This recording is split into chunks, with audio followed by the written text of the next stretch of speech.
The Benjamin Dixon Show is only possible with listener support. Go to www.patreon.com/The BPD Show.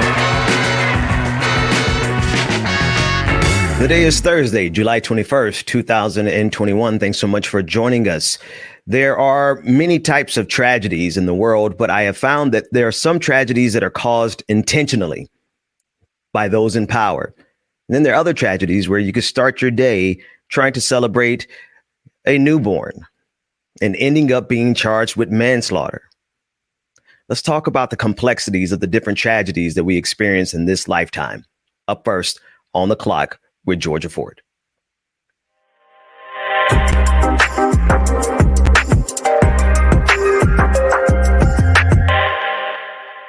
COVID cases among children are back on the incline.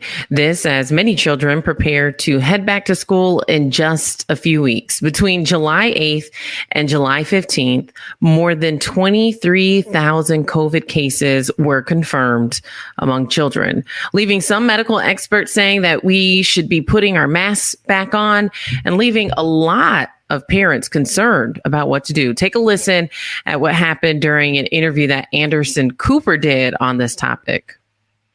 Last few months, we have, according to independent research, saved millions of people from hospitalization and hundreds of thousands of people from COVID-related deaths because of the vaccination effort. So while we are seeing spread, what we are not Sir, seeing... I get that, but there's half the country who are vaccinated, and I'm one of them, and I have a small child, and I want to know, do I need to wear a mask because a whole bunch of my fellow Americans are choosing not to get vaccinated, and if I get infected, am I going to pass it on to my child? And I haven't been able to get a straight answer on whether or not I'm a danger to my own child if I get infected. So should I wear a mask? So, Anderson, I'm glad you asked, and you and I are in the same boat. I have two small children as well. They're 3 and 4. They're too young to get vaccinated, and I'm worried about their health too. So here's how I'm thinking about it. You know, I know that if you're fully vaccinated like you and I are, our risk of both getting sick and transmitting it to our children is low. But if you're in an area where there's a lot of infection, or if you're worried about that risk of transmission, then wearing a mask, especially in indoor settings when you go out, is the right thing to do. That's what I do. Because again, I want to take every possible measure to protect my child, even though the risk is low. Given that I live in an area where there's a lot of virus being transmitted, I want to be extra cautious. And so that's what I do. And that's what all parents can do, is take that extra step. And I think, look, with COVID spreading with this Delta variant, it bears being cautious because this is being transmitted at a far higher rate than other versions of COVID-19. Ben, Anthony, I know you are both fathers. How have your families been thinking about this issue since we know that children are still too young to get the vaccine? Well, we are taking the same precautions as if we were pre-vaccine era for that same reason. We sat down as a family and committed that we weren't going to get the virus. There are too many possibilities. My daughter was born premature, 1.5 pounds, at 24 weeks, and so earliest of, one of the earliest of the earliest, and she is doing fine generally, but she still has possible lung complications that we don't want to risk. And this conversation isn't just centered in our home family. We have the same issue as we make decisions as ministers to go back to in-person worship service. As long as there's a segment of our community that cannot get vaccinated, we're taking the extra precautions that was spoken of in your clip. And so we're very much masking up in public places. Now when we're outside, we're relaxed around in our bubble. And if we're outside, we're just following those precautions, but we are definitely masking up, especially as this Delta variant is definitely more virulent. And we've had a few encounters of folks and have had to quarantine and test, but we are taking those precautions seriously. Yeah. Likewise, we are still taking this, or trying to keep it up at the same level as we were at the beginning of the pandemic. In that clip with Anderson Cooper, he was speaking to the Surgeon General, Vivek Murthy, And I'm listening to Anderson as he's asking the real questions. And I noticed that sometimes our leaders are not forthcoming. And I know that's an understatement, but we're talking about lives here. And we're talking about lives to the tune of 630,000 that are dead so far. And the absurdity of this entire moment, like the absurdity of it all, that we're having these juvenile conversations about what precautions are we willing to take to protect our lives. I thought we had an inherent innate desire for survival, but we're seeing behavior patterns coming from people who run this country that suggest that maybe they don't have self-preservation at heart. Absolutely. And I thought it was interesting. Anderson Cooper, who he tends to be pretty conservative, and he interrupted the U.S. Surgeon General there and inserted his question about his child, because that is what is on the mind of so many parents. It's likely going to be months before there is a vaccine that is approved for children under 12 to take. And until then, they are at risk. They remain vulnerable. And to your point, Anthony, I think you highlighting this really put it in perspective. Until there's right now, there's a portion of our population that can't get vaccinated. For children, it's not a choice of whether they want to. They simply cannot. There's not a vaccine that is there for them. And it seems very concerning that many of these children are supposed to be going back to school in a few weeks. And let's say a child does get it and that population is not vaccinated and we don't have mask mandates, then we are putting our children at risk of being a part of an outbreak. Well, I think it's interesting. Unfortunately, we are in a space where a portion of a segment of our society is so concerned about the browning of America, about all of these other issues that are made political, right? That are put into the political sphere because it seems to be the only defensible place for this to stack all of this angst and concern about how our country's changing. And I say that very specifically to say that, I'm fortunate that I live in a portion of Minnesota that is that the school district is going to keep masking, is going to be taking some of those precautions, and I don't have to, that's not going to be a battle that I have to worry about. So I can take that off of my worry list. And the hybrid option, the virtual option is still going to be available to me as a parent, especially given that many of my kids can't get vaccinated yet. Right. And so I'm fortunate to think about that. There are segments of this country that are, one, not going to be putting those precautions in place for schooling and are going to be penalizing parents who don't want to send their kids into those environments, purely because like many things, like race, like gender, like all of these issues that we keep talking about, they are pulled into the political sphere as a matter of culture. Erroneously, because that's the only thing I can do to fill a void, because what I have tied my culture to, I don't like. So I'm going to pull all these other things in there to try to make up a cultural identity. And unfortunately, this is lost to that battle in some ways. And it's ironic. And it's a weird reason to feel privileged in my area. Yeah, no, I'm thinking as you're discussing this, I'm thinking about my 10-year-old, my 8-year-old, and my 3-year-old. And, the only other thing that I feel is more primal than self-preservation is the preservation of our children. I mean, that's pretty primal there, right? We're going back to the very foundations of what it is to be a human being. And we're looking at a segment of society that is willing to risk the lives of their children for politics.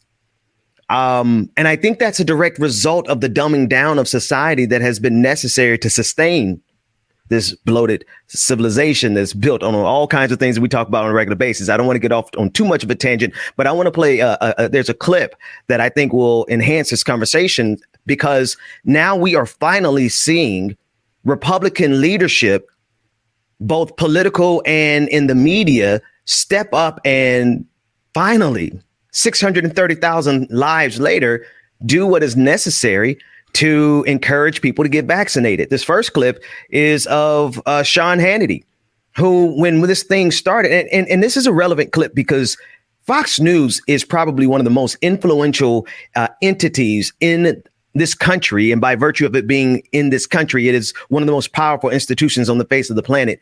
And for the longest, they have been sowing this idea that we don't need the vaccine or that we shouldn't take it seriously. And now finally, last night, this is what Sean Hannity had to say on his show. We've been saying, please take COVID seriously. I can't say it enough. Enough people have died. We don't need any more deaths.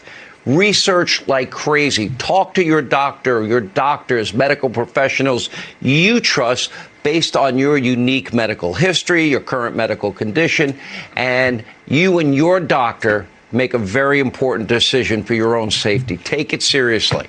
You also have a right to medical privacy. Doctor-patient confidentiality is also important, and it absolutely makes sense for many Americans to get vaccinated. I believe in science. I believe in the science of vaccination.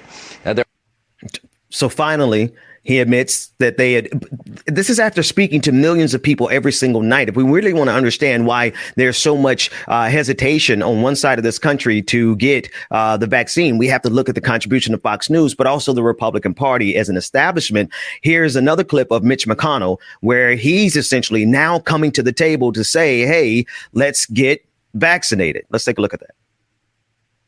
97% of the hospitalizations in the country for COVID are unvaccinated people. It never occurred to me after 3 highly effective vaccines were developed in under a year that we'd have difficulty getting Americans to take the shots. But that's obviously where we are. I want to underscore in the strongest possible manner I can, and being very aware that it took 7 decades to come up with 2 effective polio vaccines. This was done in under 1 year. These shots need to get in everybody's arm as rapidly as possible, or we're going to be back in a situation in the fall that we don't yearn for, that we went through last year. The Republican governor of Utah said this weekend that conservative talking heads are, quote, literally killing their supporters. Would you speak out against people who are actually speaking out against the vaccine? I don't know how I could be any more clear than I have been. I've been saying the same thing about vaccinations all along the way. Others can say whatever they choose to say. It is not at all unclear that the way to avoid getting back in the hospital is to get vaccinated. I want to encourage everybody to do that and to ignore all of these other voices that are giving demonstrably bad advice. Anthony in Georgia, this is markedly a market turn from the type of rhetoric we've seen over the last year, but I think the damage is already done. Yeah, I couldn't agree more. And I think that even when you look, when Trump was in office, he, it felt like took this pandemic as though it was a joke. We remember him saying certain things about, was it putting Clorox or, just weird things that he would say about this pandemic. But ultimately, I think the worst advice that was given was to not wear a mask. And so many Republicans who were storming around in our communities, trying to go against restaurant owners and go against cashiers at the grocery store, saying that they didn't need to wear a mask, that no one could tell them what to do. And we failed to get the pandemic under control here in our country from city to city because of that type of attitude. So it's long overdue that, we hear from Republicans on this issue that are saying things that actually match up to the guidance given by CDC from the very beginning of this pandemic. And I think that prematurely we lifted the mask mandate in a lot of cities. I think it's something that we should have kept there. And had we have been more preventative, had we have been thinking more in terms of preventative measures, I don't think that we would have seen the numbers that we did, but we are where we are. And now I think we have an opportunity, now that we're seeing numbers increase, we know how to curve the numbers. So let's do what we need to do to keep our country safe and to keep our baby safe. Yeah. I want to point out, like, if you look at the maps of vaccination rates and the percentages of the population that are vaccinated state by state, it starts to look real familiar because it mirrors our political map in many places with a few outliers. Again, I'm in a state where I'm fortunate, just like the folks in the Northeast and the folks in California, where our vaccinations rates, we're approaching 60%.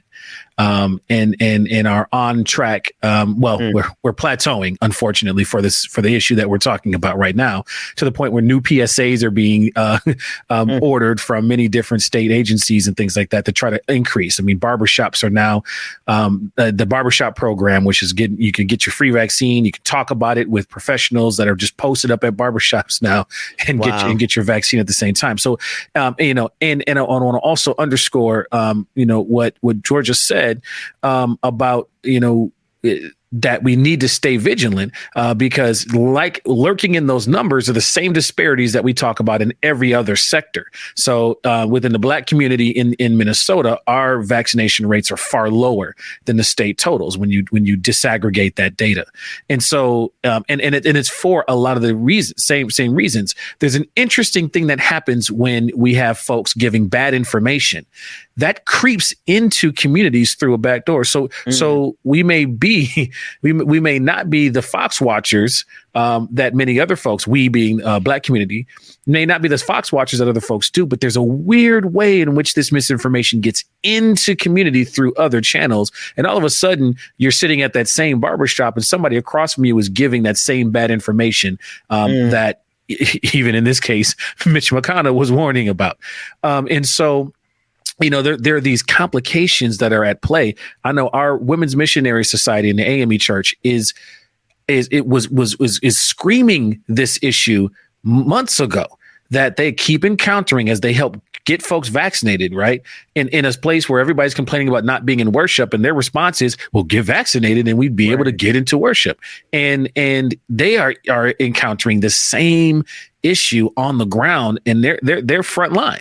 And many nurses are trying to get that information out. There are AME doctors who are also preachers who are screaming it in his face, and they're keep running into this same issue in places where mask mandates have been lifted. Folks are going back to quote unquote normal, and we see this virus mutate. The only other thing I'll say is one of the things that I saw from one of the nurses in our area that was trying to impress this upon a group was talking about the fact that the virus needs to spread in order to change. So we have the Delta variant because the virus was able to get across to other folks and mutate.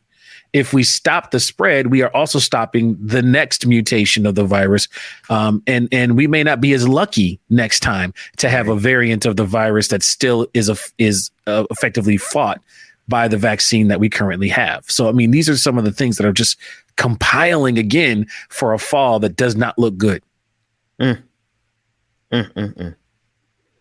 Well, I want to take this opportunity to pivot here a little bit. We all know that there have been a number of wildfires that have been happening in California. Recently, there was in a very unfortunate situation. A couple decided to do a outdoor gender reveal. The one where you release the smoke. And if it's pink, it's a girl. If the smoke is blue, then it's a boy. Well, come to find out, the most recent wildfire that's happening all started after a couple decided to do a gender reveal outdoors. Take a listen at what officials are saying about this incident. Or a pyrotechnic device that exploded. The fire started as a small fire and then it grew completely out of control within the first few hours. And so now that couple facing manslaughter charges. Ben, at the top of the show, you said Could you imagine starting your day, inviting your family to come celebrate your child with you, a fun gathering, and at the end of the day, you're facing manslaughter charges? Yeah, these gender reveal parties are getting dangerous. I mean, we've seen all kinds of unfortunate things happen because all of the fad of doing a gender reveal party. And of course, it has nothing to do with the gathering itself, but it's like everyone is having to one up the next person. And we got this whole trend going on. And in the midst of this trend, we've seen some of the most unfortunate accidents. These things end tragically. I put this in the category of unnecessary risk because I can't imagine making a decision to do something to be happy about the coming baby only to have it end with a day where I'm charged with manslaughter. And I don't mean to chuckle at their unfortunate situation, but it's the absurdity of that possibility, and to have it rooted in this gender reveal phenomenon where everyone is just trying to, we're glad everyone is happy, but let's take some safety precautions here. And the fact that we have to have this conversation is kind of absurd in a very sad way. Well, and I'll just add this quick, Anthony. It makes me think about climate change. And when we talk about misinformation, right, we're very aware of how that implies to like COVID, the consumption of news. But climate change is one of those issues where you have a lot of people saying, well, you got to tell both sides, because there's a portion of the population that doesn't believe that climate change is real. So tell both sides. The reality is you go outside to do a gender reveal party, and now there's a wildfire. Climate change is real. There's not two sides to this issue. Anthony, what are your thoughts on this? Well, I think one of the reasons why this is so important, particularly for, in much of the reporting, there are quotes from the folks who have to fight this wildfire. We're not only in wildfire season, and there are already warnings that were already out about the concern of wildfires in this region. But, here in Minnesota yesterday, we were hazed out. Folks had to stay indoors. It was so hazy that at about 5 o'clock, you could barely see the sun. That may be an exaggeration. You could see definitely where it was, but the haze was real. Right. And that's from Canadian wildfires that are coming down, and the haze is coming down and messing with air quality in the Twin Cities. So I think what makes this even more egregious is that the choice to do it in this way is happening in a tinderbox, in a literal tinderbox that has already been plagued, and now resources are having to move to address this, along with many other firefighters. And Georgia, correct me if I'm wrong, but did we lose a firefighter in the process? Mm-hmm. Yeah, that's what the manslaughter charge came from. Wow. That's what it came from. Okay. Yeah. Wow. And so, I think that just underscores that, we aren't paying attention to the larger thing. I think, Georgia, I think you're right on in that this isn't unconnected to the things we're not paying attention to. The only other thing I'll add is we have a COVID connection here. Gender reveal parties, because of having to be in quarantine, have as many parties and many activities have gotten bigger, riskier, because we want to be out and about. And I've noticed this. There was a gender reveal party locally where they did it as a wrestling match, right? And so there was the male, the blue and the pink, which didn't used to be the colors for boys and girls. That happened in the 1900s. Some switch happened. It used to be the exact opposite, but that's a different story. They were fighting, and the winner was going to be the one where it's revealed, right? And it was all fun and games. Except for the fact that if anybody's done your amateur backyard wrestling, you mess up, and somebody was slammed and ended up having to go to the hospital for fracturing their vertebrae in a couple of areas. But the reveal happened. So I think it's connected to our larger issues. It's connected to where we are, as a society. And I just think it's very interesting that we detach from these larger issues and fail to see the connections. And when we do, we start to make these kinds of decisions. You know, this is a case, and we can wrap up here, but this is a case that I want to follow because I want to know, just because you're charged with manslaughter doesn't necessarily mean that you'll be convicted. And I want to follow this because there's a part of me, I totally understand it, but that also feels like it's a little excessive. And I think that it's interesting that someone who has no intention on harm being done ends up being held responsible in this capacity. When you contrast that with, for example, a police killing, and we know that the intent for someone like Kim Potter was not to fatally shoot Dante Wright. She claimed that she used her taser. We had to protest and demand that she be charged with that, right? And so when you contrast this with manslaughter charges for a couple who had no intention to start a fire, who had no intention for a firefighter to lose their life, and now they're facing manslaughter charges, can't help but think it feels a little excessive. Not only excessive, Georgia, but just reflective of who the system is designed to hold accountable. Not the powerful, but the powerless. And in this example, whether these gender reveals are caused by keeping up with the Joneses, a function of boredom, of COVID-19, setting all of those factors aside, the fact that this couple could be held accountable for manslaughter and we can't get justice in so many police shootings, you're absolutely spot on. Well, I want to thank both of you for participating in this conversation this morning. I know it always feels like there's more to say on these topics, but we are on the clock. So for those of you watching, thank you so much for joining us. Stay around for more on The Benjamin Dixon Show.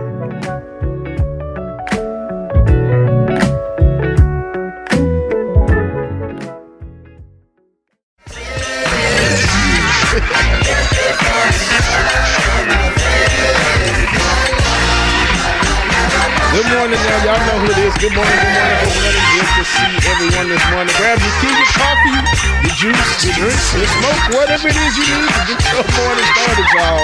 The Benjamin Dixon Show is coming up next, followed by Like It or Not.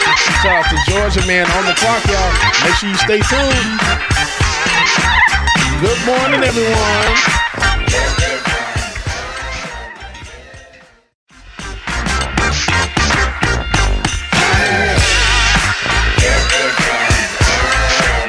As always, DJ exclusives. Every now and then it happens. Brother, how you doing this morning, man? I'm pretty good, brother. How about yourself, man? I'm good. Matter of fact, I got a whole ton of videos that I'm about to rip through really quickly, and one of them has everything to do with Jeff Bezos going into space. So let's talk about the flying.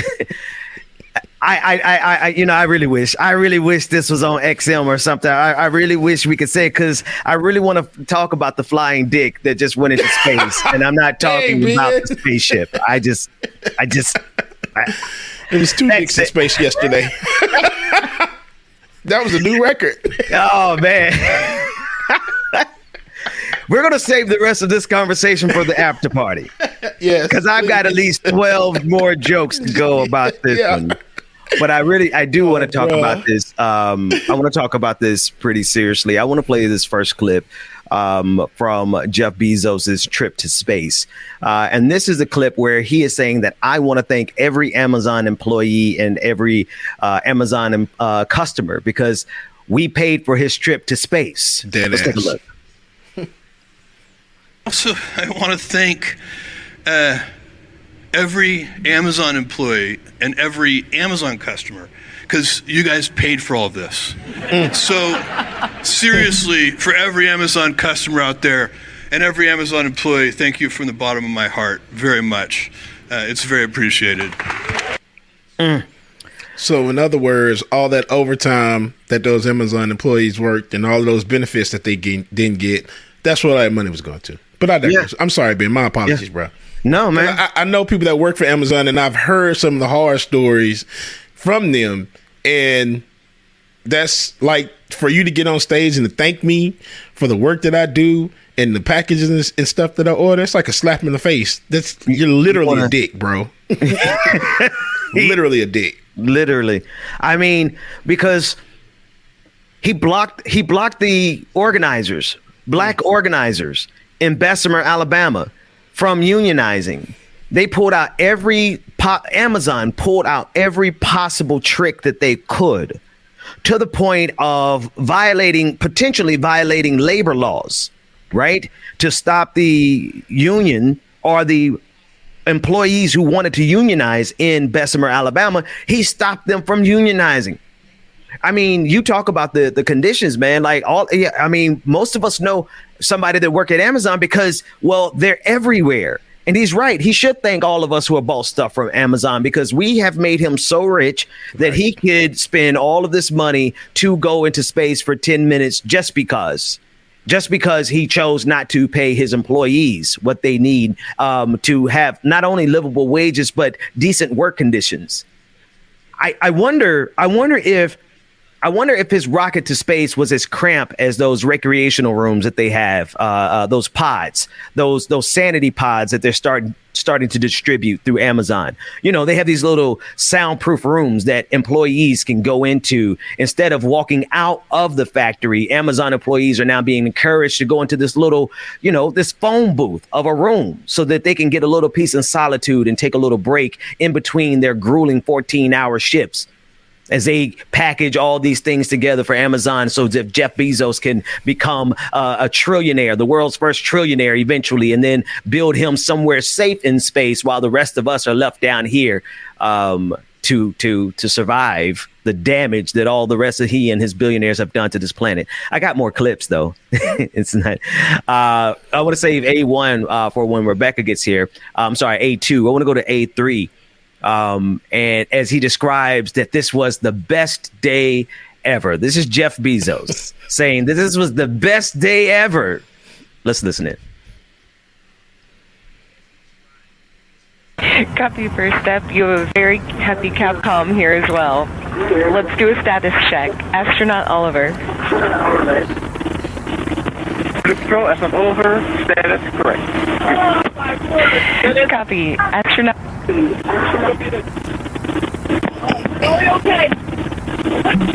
Copy. Astronaut demo. Astronaut demo. I am unbelievably good. Copy.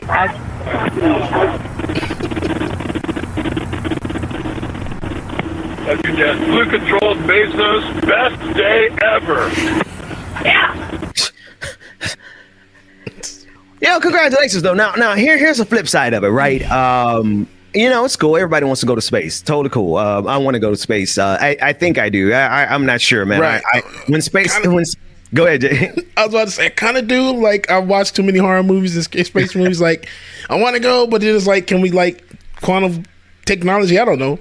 Well, I just new stuff. I just don't like the idea that they build these rockets by using the cheapest bidder. Whoever comes in at the cheapest price is who gets the bid. Like, I don't know if I want to be going like 40, into the stratosphere with the cheapest product that they possibly built. But with Jeff Bezos, because he knows how valuable his life is, I'm sure they didn't spare a single expense on this rocket, because I guarantee you he took all of those salaries that he did not give to his employees and all those benefits that he did not give and all the different ways that he made sure that they didn't unionize. He took all those dollars and made sure that was the absolute safest flight that anyone would ever have. And this impresses a lot of people. And I think there's a dichotomy here, right? I want to be fair. Like, it is impressive that we are moving into the era where that space flight and travel will not be limited just to the government. Right. But right now, it's limited to just billionaires. Mm-hmm. So all of us who are excited about Jeff Bezos being able to do this, you do realize that the average human being it would take a couple centuries before capitalism catches us up to where the average poor person can get a flight into space. So there's a whole lot that we got to fix before all of our dreams of space travel as average people who are not billionaires. There's a lot in society that we have to fix before we get there. And that's if we don't destroy our own climate in the first place. But absolutely. Jen Psaki, the press secretary for Joe Biden, said that this is a sign of American exceptionalism. Okay, let's take a look. It's a moment of American exceptionalism. That's how we see it. It will be the ingenuity of all of our commercial partners to help us continue advancing to the next stage of our nation's space exploration. And investments in space create jobs, can improve life here on Earth through climate monitoring and medical advancements, just to name a few. Yeah. Yeah. Okay. Anyway, James, I got so much to say about this because I'm like you. I'm a part of that group of society who honestly dreams about space exploration. Right. That's my thing. I love that. Like, that's why I got into politics. Believe it or not, I got into politics because I'm like, how do we get to Star Trek? Like, what are the steps between where we are right now and Star Trek? And then I realized, oh, crap, we got to go through American politics to get there. And so that's kind of why I started studying American politics. So I don't want to sound like I'm hating on Jeff Bezos, but what I'm saying is that you cannot look to the stars for humanity when you have your boot on the economic neck of humanity, Jeff Bezos. You just can't do it. Damn, man. Yeah. That was deep. Well, You're right. I ain't gonna lie. I'm hating on Jeff Bezos because I want to go to space, you mother sucker. I want to get up there too. God damn it! I want to feel weightless. This is my fat ass up in space floating around. I want to.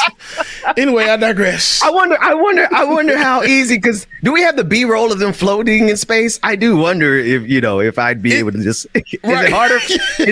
Is it harder for me to float in space because I'm so much heavier? Right.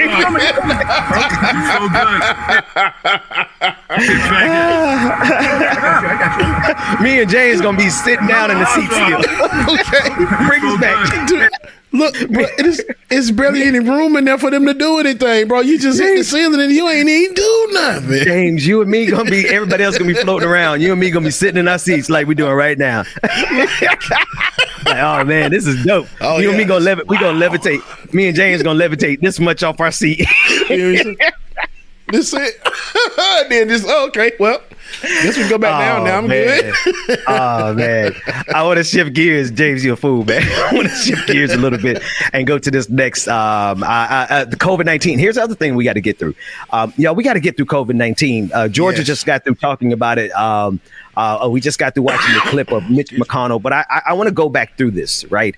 I want to go back through a couple of clips. This is the first clip from Mitch McConnell, and he's saying that these shots need to get into the arms as rapidly as possible. Here's the problem. He has been a part of the absolute machine that is responsible for us being where we are right now, the Republican Party. I could not believe for the life of me, James, that these people are so committed to their politics that they would ignore self-preservation. Like, they're dying because of their politics. And it blows my mind. But here's Mitch McConnell. I'm going to play the clip again. Here's Mitch McConnell trying to get on the right side of history here. Right. Let's take a look at it.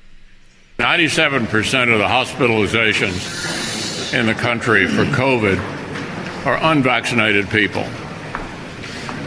It never occurred to me after 3 highly effective vaccines were developed in under a year that we'd have difficulty getting Americans to take the shots.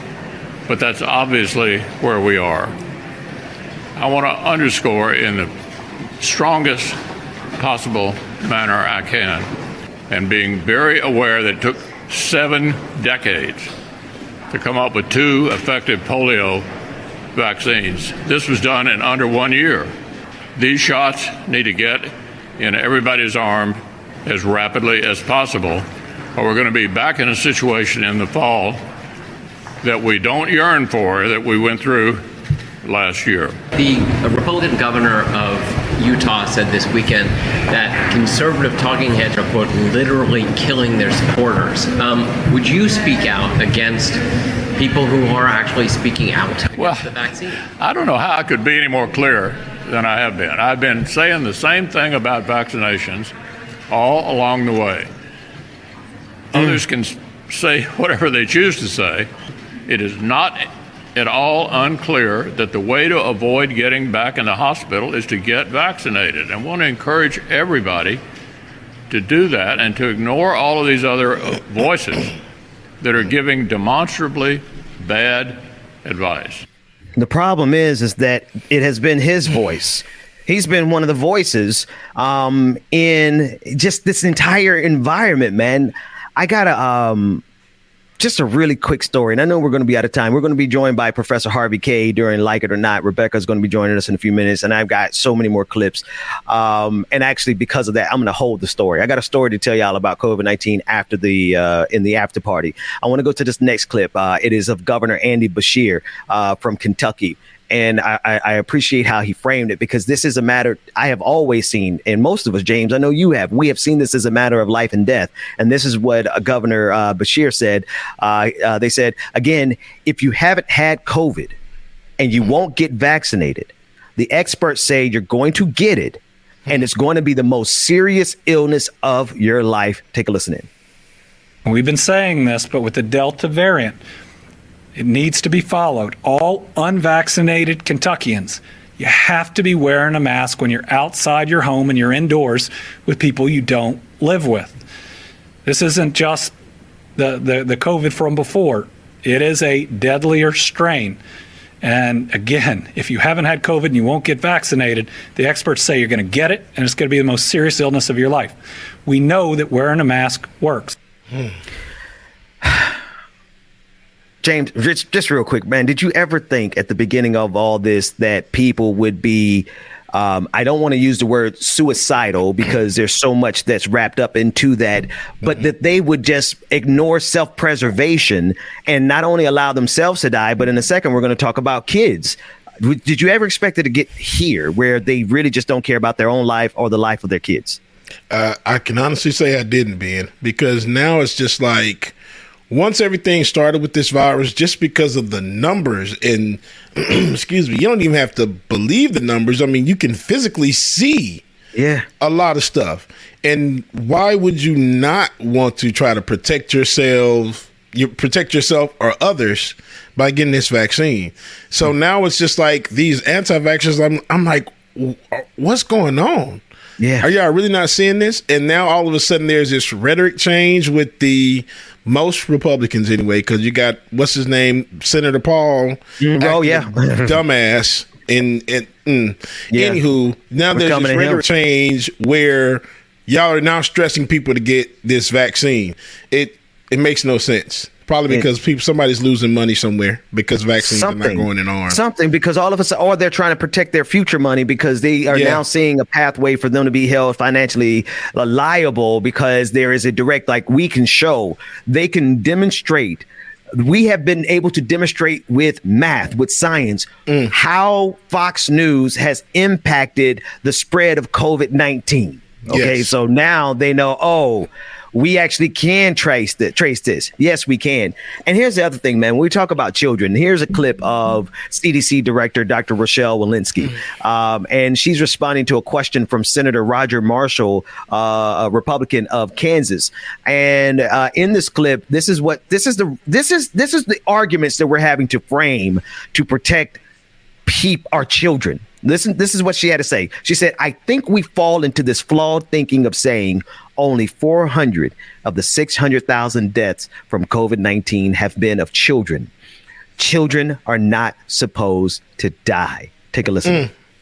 As a physician, we always want to be able to know and discuss the benefits and risk of anything that we're prescribing, including a vaccine. It's estimated that 40, maybe 50% of children have already had the COVID virus. What are the additional benefits to the vaccine to a child who's already had the virus? I think it very much depends on what the variant that child might have had, whether they could potentially be infected or reinfected. And, you know, one thing I just want to note with the children is I think we fall into this flawed thinking of saying that only 400 of these 600,000 deaths from COVID-19 have been in children. Children are not supposed to die. And so 400 is a huge amount for a respiratory season. Thank you. Dr. Woodcock, how many children under the age of 18 without a pre-existing condition, a significant health condition, have died from COVID in this country? I don't have that at my fingertips. I'm sorry. Dr. Over 400. Without without health that condition. I don't So know. I think the answer is probably 0. So I think if you take a deep dive, most of the children that have died had some type of underlying health condition. Oh, Lord, help me, God. I had not listened to that cold clip. I got to get his name. This is Senator Roger Marshall. David, I want to make sure I'm addressing the right person. That was Senator Roger Marshall I just heard. A pox on your house, my friend. Because the casual dismissal of the pain of the families of 400 children. May the universe return to you in kind what you have entered into the universe. That part. James, take us to a break before I go full plumb off. Like it or not, it's coming up after this. Much still applied tonight. No, you don't wanna burn bridges, but as time moves on, you slipping away from me. But did the ocean breeze pacify? Yeah, make sure you stay tuned. Like it or not, it's coming up. Let's get into some good music. Like it or not, it's starting soon. Stay tuned. Let's get to our new Patreon members and new Twitch subscribers, y'all. Here we go. Let me see. I meant everything I said. You don't have to search no more. Love is all around, so baby, what's your All right, our new patrons. New patrons for yesterday, we had Njoli B. We have Andrea M, who increased their pledge. We have Sandy S, Catherine M, Royna W. Shout out to y'all. HYJ Davis. Thank you. Our new Twitch subscribers, we have Ghost Dog TV who subscribed. Mimosa Dragon resubscribed and commented, "Good morning, Lion fam. Peace and love to you all." Good morning to you too, Mimosa Dragon. We love you as well too. Mimosa Dragon also gifted 6 subscriptions as well too. Semi-Lynn the Kind Dragon gifted 10 subscriptions. Yes, indeed. JN Lee 1981 gifted a subscription to Dutch and Tifa Dragon. Zivis X gifted 1 subscription. Spectacular Snyderman cheered 6 bits. JNLE 1981 cheered 100 bits. Siscat cheered 100 bits. Dread 2D Max cheered 300 bits. Zen Cyclist cheered 500 bits. Mimosa Dragon cheered 2,000 bits. Good God almighty, y'all. Twitch was going the hell in yesterday. And because of that, they completed a level 4 hype train, contributed 14 gifted subscriptions, and a total of 2,906 bits. Shout out to Twitch, man. Y'all don't understand, the bits are a big thing on Twitch. So shout out to all my Twitch subscribers, y'all. Y'all are the freaking best, dude. Freaking love y'all, man. Shout out to y'all again. Make sure that you stay tuned in. If you are not already a patron, you can become one. Like it or not. Patreon.com/like it or not. Patreon.com/like it or not. Go ahead, get in the poll, y'all. We could be good friends. We could be good friends. We could be good friends. So many more videos, so many more miles to cover.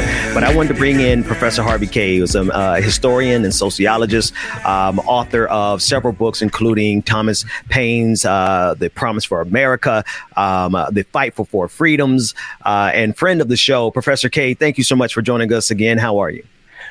I'm doing okay. Although, I was listening to your first segment there, the first hour, and, I'm still astounded that there are people who bought into the idea that, especially the Republicans who bought into the idea that the vaccine was some kind of grand plan, to crush the right or something along those lines.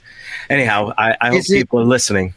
I'm glad you started there, Professor Kaye, because I wasn't quite emotionally ready to let that go.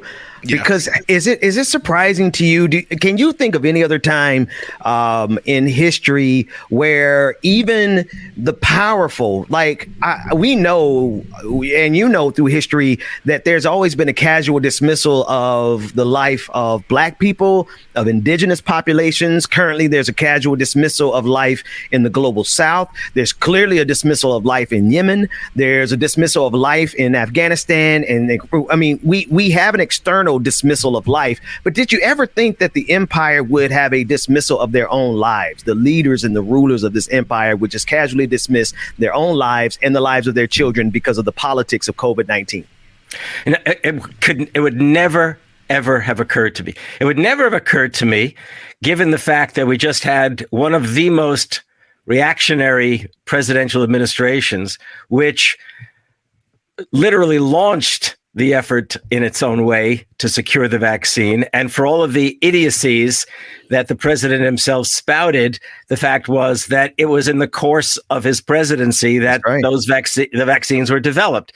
So who would imagine, who would imagine that the very folks who were the base of that particular party and especially that administration would actually respond to Fox News folks' dismissive remarks and literally place themselves in jeopardy. You know, I was listening and I think I even tweeted or not, messaged into the chat that, the Republicans are eager to suppress the vote of Democrats, especially African Americans and other people of color around the country by way of legislation. And yet the Republicans also have seemed eager to wipe out their own base, given their dismissal of the imperative, first of all, of wearing masks. You will recall that it all began there. Yeah. And that's the thing, Professor K, is that Republicans have become masters of pretending as though they are the oppressed. Yeah. They understand the philosophical and even literary advantage that the narrative of the oppressed gives people, and that's why they feign oppression. The war on Christmas, the war on Christianity. There is no war on Christianity in this country. There is no war against white people, but they know how to make critical race theory to be the boogeyman so that they can pretend to be oppressed. You actually wrote about something that I think is analogous to this in Senator Josh Hawley, and the Republican senator who is now creating this narrative of victimhood as it pertains to tech, the tech industry. Tell us about that article that you wrote for Common Dreams. Yeah, well, I couldn't resist reviewing his book, The Tyranny of Big Tech, because it was striking to me that one of the foremost of the reactionary senators, the junior senator from Missouri, was going to go after big tech. And I knew enough from the remarks that were on the book that he was going to be calling for the breakup of big tech, which, by the way, and that's a fine idea, absolutely. But that was the striking thing, that here was this Republican. Look, Republicans are generally the champions of big capital, the champions of the corporate order. So how could it be that the foremost dimension of the corporate order was going to come under assault from a right-wing Republican? So I picked up the book, and what was striking was not the way he developed the argument specifically about big tech. There was nothing terribly original about his attack on big tech. It's, the degree to which it has monopolized our public culture in many ways, monopolized not only shopping, but so much of our public culture. But what he did is much of the book literally projects a radical democratic class struggle argument, which he mobilizes to go after big tech. What he said, is, I want to hold you there only because I want to contextualize for the audience. So when we say big tech, let's help the people really think Facebook, Amazon, Twitter, and then obviously some other tech companies, Apple, anything that you put in your hands or you log into in order to access this conversation or to have FaceTime with your grandbabies or your best friend or your bae. That's all big tech. And we all understand how ubiquitous it's everywhere. Every aspect of our life. And I'll just add one. I'll just add one thing to that. We used to talk a great deal, and still in many circles talk about what's called civil society. That is the space of American life, which is neither government nor specifically the economy. Civil society encompasses labor unions, civil rights organizations, even, community associations, parent-teacher organizations, so on. Now, what people would say is the imperative for democracy is that we have open and free debate and discussion, and civil society is the place in which all of that takes place, out of which ideas are formed, the culture is created, and so on. We shouldn't forget that big tech literally has become our public square. Yes. In great part. So, yes. So we have corporate operations, enterprises, in essence, shaping and controlling the public square, which, by the way, 20 years ago was the question of what about shopping malls? Were they public square or corporate space? So the critique of big tech that he offers is right on target. That's not what worries. This is Senator Josh Hawley. Hawley. So the critique in his book, and this absolutely matters because this is one of the people who's absolutely going to stand in the way of our voting rights, and how they leverage big tech they leverage big tech. Facebook, social media, YouTube, they being Republicans. Conservatives have mastered the art of leveraging big tech to push back against our ability to vote and to participate and to have a fair democracy. So it really begs the question, what in the hell is Josh Hawley's problem with big tech when it is serving him? Well, so Josh Hawley projects himself as a populist. That is, that he is going to advance, he's going to represent, he's going to argue in favor of the interests of what he calls the common man and woman. In other words, another way of putting it, and he actually uses the term working people, the working class. Now, what he does, and this was what makes him so fascinating. Look, he lined up with Trump from start to finish. Okay, that's well known. Okay, so so everybody's very clear. Josh Hawley is a Trumpist, and probably even further than Donald Trump. But go ahead. Yeah, well, and consider this. The momentous January 6th, right? Hawley already made clear he was going to go into the Congress and dissent on the Electoral College vote. He was going to vote no on accepting the vote. Correct. Okay. As he approached the Congress, as this crowd, which soon became this insurrectionary mob, was forming, he walked by, and there's a famous photo. I probably should have said, put this up when you get the chance, but anyhow, where he gives a fist bump to the crowd to encourage them, right?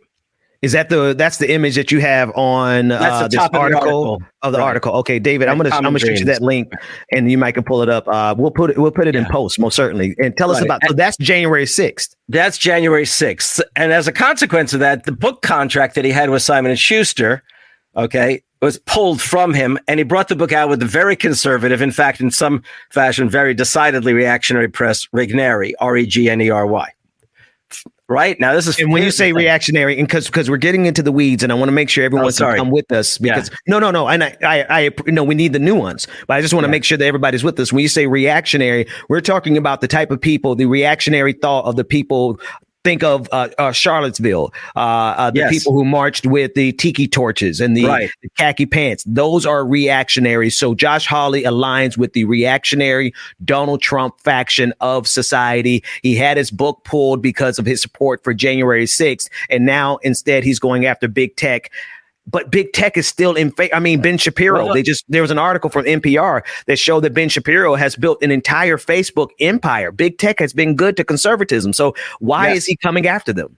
Because keep this in mind, he's planning on running for president. I'm sure of it. And his goal, look, Hawley recognizes what all too many people in the Democratic Party for all too many decades have either refuse to understand or have run away from. And that is that working people, whether they're white, black, or brown, whatever their aspirations are, know who, in quotes, their class enemy is.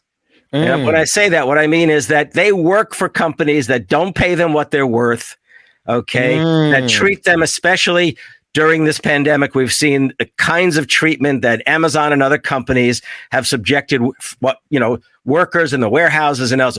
So he's trying to appeal to those working people who voted for Trump to begin with because they were just plain angry at the Democrats. I mean, he knows this. I've been talking about this for years. And what really then freaked me out as I read this book is how he presents the story of America in a way which Democrats themselves, even Democratic Socialist Bernie Sanders and progressive Elizabeth Warren and others, refused to talk in these terms. And this is what I've been, as you know, I've been doing this with you for some time. It is, to me, shocking how the Democrats turned their back on the progressive tradition, truly progressive social democratic tradition of Franklin Roosevelt, of the New Deal years. And moreover, it was Roosevelt himself who had a real understanding of history. At one point, he said, the Republicans have abandoned Abraham Lincoln. We should make him one of our own. So in other words, so think about this. So I thought, well, wait a minute.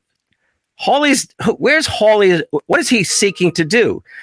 So in fact, he's in many ways, though he's aligned with the Trump folks, he's not a Trumpster exactly. He wants to be the next Ronald Reagan.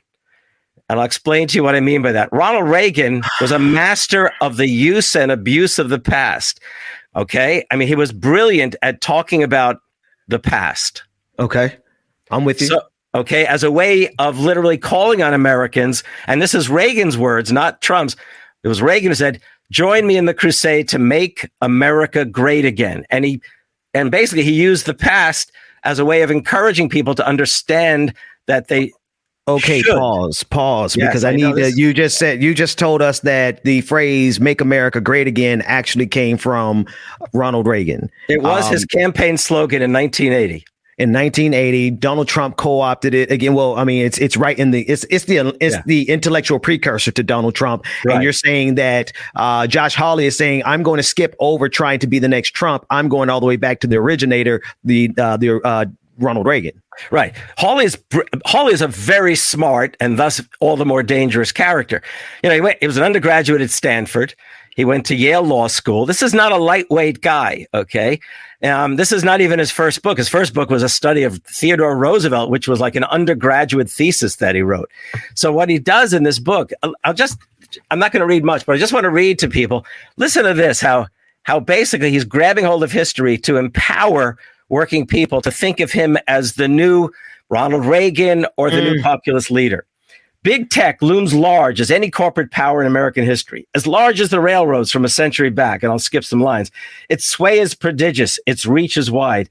And yet, like those earlier monopolies, big tech's power is ultimately precarious because Americans are never long contented to be ruled over by barons. They agitate, they protest, they rebel against it.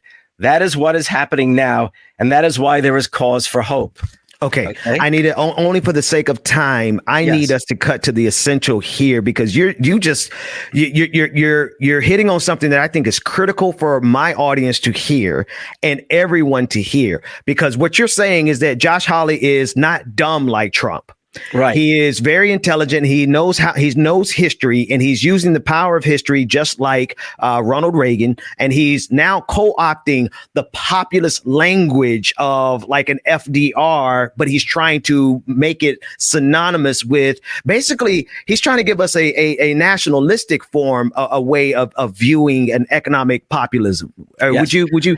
Yes, I would. But I want to add something really crucial, Ben, and that it's this. People don't realize that when Ronald Reagan ran for president, he was not the hero or the champion of the Eastern corporate establishment.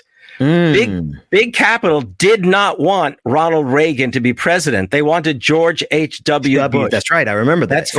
I remember studying that. That was the year I was born. Go ahead. Yes. Second, Ronald Reagan ran against the Republican establishment of his own party. So think about Hawley. He's running against basically the corporate establishment, big tech, and he's also running against his own party. So that working people, and by the way, don't forget, Trump actually saw an increase in votes among people of color this past time around, not radically so, but so. And so Hawley's got in mind, he's going to try to win the white working class vote. And maybe given the nature of these past few years, he'll even sort of pull in all the more in spite of his in spite of his obviously racialist politics. That's it. That's it right there. That's the last part, because when you tell me that Josh Hawley is aligning with the reactionaries, that tells me that he is the smart version of Donald Trump, that he would leverage those same people from Charlottesville, but he would leverage them in a way that gives them some type of intellectual precursor, some philosophical underpinnings to make them feel smart and justified. So I have to ask you this last question before we go to this break. How is he unsatisfied with everything that Facebook and social media and tech is giving to conservatives? Because the algorithm is in the faith. It prefers conservative reactionary thought. Well, he too buys into this idea that this is all part of this corporate and liberal establishment kind of plan to drive conservatism out of the public square, which also then enables him to appeal to folks who are indeed just plain old right-wing Republicans and could care less about working class needs. Oh. No, I mean, what's fascinating, look, the tragedy here, and I wrote this, and I have to tell you that I didn't do this with the idea that I'm going to reveal to the Hawley or even Trump voters what's really going on. I'm trying to tell people on the left, whether they're liberals, progressives, or radical, whatever they want to call themselves, that we have left behind the history that's ours. And we have got to start, as you've heard me say all too many times probably, we have got to start talking about the degree to which this has been a radical story, the story of America. For all of it, the exploitation and oppression, the fact is that we did overcome along the way because of struggles from below. And we have to remind people that the way forward is not simply to vote, but it's to get organized and not allow the Democrats to be so either ignorant or suppressive of the story of America that is ours. We've got the radical story of America. Yes, well, sorry. Yes, indeed. As you know, my book is titled "Take Hold of Our History, Make America Radical Again." I mean, we've got to cultivate a narrative that extends from the American Revolution and Tom Paine all the way through to the likes of A. Philip Randolph and so on and so forth. Yes. Absolutely. I would love to have you on one day with Brother Carl Mack as we talk about that history and how dangerous it is for conservatives to co-opt the radical history of the United States, especially when they're co-opting it in a way that is going to be suppressive to marginalized groups across the globe. And I think that's the warning that you're giving us in your article on Common Dreams entitled "Josh Hawley Throws a Challenge at Big Tech and the Left." Professor Harvey K., I got to have you back as soon as possible. Thanks so much for joining us this morning. Thank you. It's always a pleasure. You're brilliant. Oh, no, man. I thank you for this brilliant conversation. DJ exclusive. It is in your hands. When we come back, Rebecca Zor is going to join us, and we've got a lot of miles to cover, more like it or not, after this. I'm in line with the stars, I'm in sync with the earth. 10 toes deep, flower child from the turf. I never switch sides, like even when I die, I'm a ride for the squad. Ladder ties in the hearse. I've been on the vibe, kinda hard to describe. I'm in between, I'm good and it's fine, but I'm tired of the grind. Then I come alive in the night to realize I'm in the middle of the time of my life. I'm never so packed for the stack. All right, so make sure that you stay tuned. Our sister from another mister will be joining us this morning again, Rebecca Azor. It's like it or not, y'all. Make sure if you have not already, patreon.com/like it or not, patreon.com/like it or not, because now more than ever, we need your support to keep this thing going and help.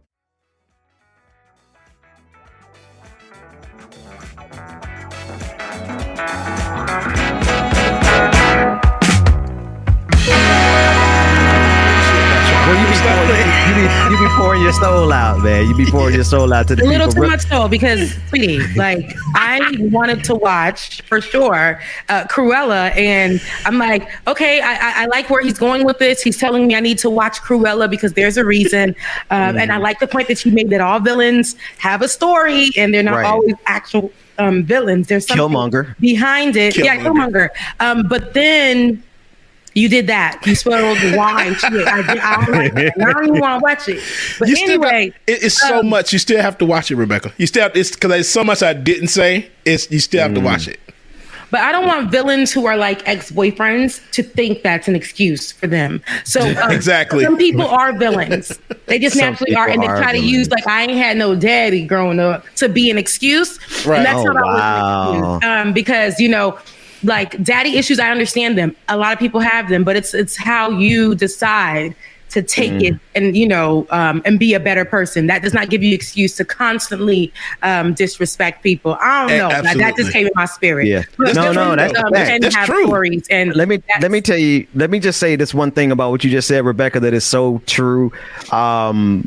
We just got to accept that there are some bad people here. Yeah. And that there are some people who are villains and they don't need a backstory. See, I no, I'm not. I'm gonna save it for the after party. I got 3 stories I'm gonna tell y'all in the after party. One of them is this: we as black people have never had to make up villains.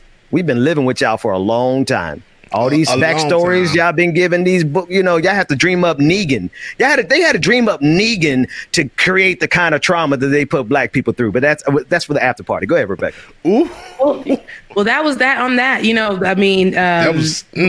That was a good point too, Ben. There's so many points that we can go with this. Yeah, it is. It's not to knock. Like I said, it's not to knock. I got issues, right? I got a lot of issues, right? Mentally, physically, medically. I do.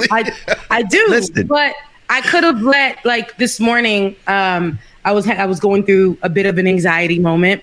Because I have bad anxiety, y'all. My anxiety, when it takes over like nobody's business. And before, I used to make it an excuse for how I acted in certain places. Well, y'all know my anxiety was acting up. Y'all know. But then I'm like, okay, Rebecca, now you can't make that an excuse every time you go out and you start getting a little crazy, a little shifty. I start twitching and you start just going crazy. You can't do that. You have to take hold of it and control that. So, there are things that we can take control of. And when you're treating people bad and when negativity is coming from you, if there's something negative, if something that you are doing to hurt people and someone says, hey, that hurt me, your excuse can't be like, you know how I am. And my excuse being with you or being your friend or being whatever can't be like, you know how she is. That's just how she is. I know my friend. I've held you accountable already. I've held you accountable, and I've been by your side. I stuck right beside you. Now you got to respect my feelings. You got to respect my feelings. Absolutely. So, and before we get started, can we plug patreon.com/liking or not real quick? Patreon.com/liking or not, or patreon.com/the BPD show. Yeah. And the only reason I say that is because y'all, I had no choice but to finance a new MacBook because my old one is just, it's not working right now. I told you these things are, I can't stand Apple. Hindsight, this MacBook is like 6 going on 7 years old. So, but I'm on it now, and when I tell you it lags, I can't do music anymore on it barely. Listen. And the interest rate is 199%. What? But I had no choice, y'all. I had absolutely had no choice, and it's another bill I can't afford. But if I want to be here still and put myself out there for y'all, I have to do it. James speaking that into the atmosphere. He's saying somebody in this audience is going to be able to run him a laptop real quick. So this morning, I actually, it's funny you say that, Bubba. You know what, guys? This is going to be a quick point. Bubba, your MacBook, you deserve so that you can be here and you can play music. It's coming. So anybody who's watching, please plug into patreon.com/like it or not. But I actually, yesterday I was, while I was at work, I did receive a phone call from my healthcare providers. And they were like, hey girl, that's not what they didn't say, hey girl. They're like, hi, can we speak to Rebecca? I'm like, yeah, whatever. And they were like, we can't, we have everything in place for you. And as you guys know, I've talked about it on the show multiple times. I have a pre-existing condition where it's been tough. I had surgery for and everything like that. And for the past year, I've been on a system where I got drugs in my body. So these drugs for a year. In August, I have my big checkup, to make sure that I am A-okay. But for some reason, my healthcare provider called me yesterday, told me it's no longer covered. You guys, I am literally at the end of the stretch where I get to get checked up and make sure that there are no more like cancerous cells or no more pre-existing conditions, things like that. I am at the last stretch. We have Literally. So if I don't stay on this the way that they told me to, can't get my drugs. So I paid half of it, and I was like, you know what? I'm just going to, like you did, Bubba, reach out to our audience and ask for assistance. I don't need to tell you the number because I don't want to overwhelm you guys. It's not that much, but I paid what I could. And if you guys can, I'm going to drop my Cash App instead. Because it's Becca's Voice, BECCASVOICE. And if everybody's watching right now gives $1, I don't care. 50 cents. I don't really care. Okay, I tell you what. Hang on. Let me do this properly then. We're going to raise it all free. I'm going to do it properly because you got to do everything in decency and in order. All right. Because we got to have the folks that are bringing you guys this content. Now, this is a working class show. If there's ever a working class show, let's just cut to the core here, right, folks? I am barely, by the skin of my teeth, no longer in the working class. So that should let you know that my co-hosts are very much so still in the working class, Black people who understand the necessity for liberation. The necessity for what we do. And that's why you guys are here every single day. And so to that end, you can't have the people who are trying to provide you this kind of content, or at least you shouldn't, out here struggling. So Rebecca, Cash App, James, Cash App, I want y'all to switch out on your screen. David, switch out their Twitter handles and put their Cash App handles in there. And as y'all drop some good, I don't want to make it seem like, this is not, I'm not making y'all perform. But y'all, when they say something dope, they say something smart, tip your DJ, tip your host, tip your hostess. That's just, so let's do it like that. Put y'all Cash Apps on the screen, because I know the audience would not want y'all out here bringing this amazing content to them every single day. And because such is the nature of our show right now, it's a working class show. Now, listen, we got some hustle in us too. We ain't gonna be here always. We getting ready to blow the hell up because of how much dope content we bring every single day. That said, I don't see the screen. I want to make sure. Let me go click on the screen. Make sure that y'all Cash Apps. There it is. All right. Don't put it in the what is it? The super chats, which is great. That you guys listen, we love y'all.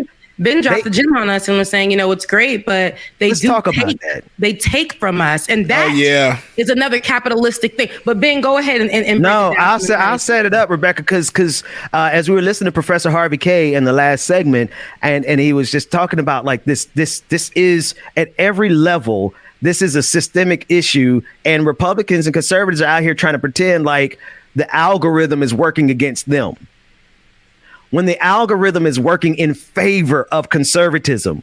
Did y'all see that NPR article about Ben Shapiro, about how he is building an empire using social media? Ben Shapiro is this far right-wing conservative commentator who is, to me, analogous to being a reactionary, just like Josh Hawley. Like he's a Trump supporter, right? This is Trumpism.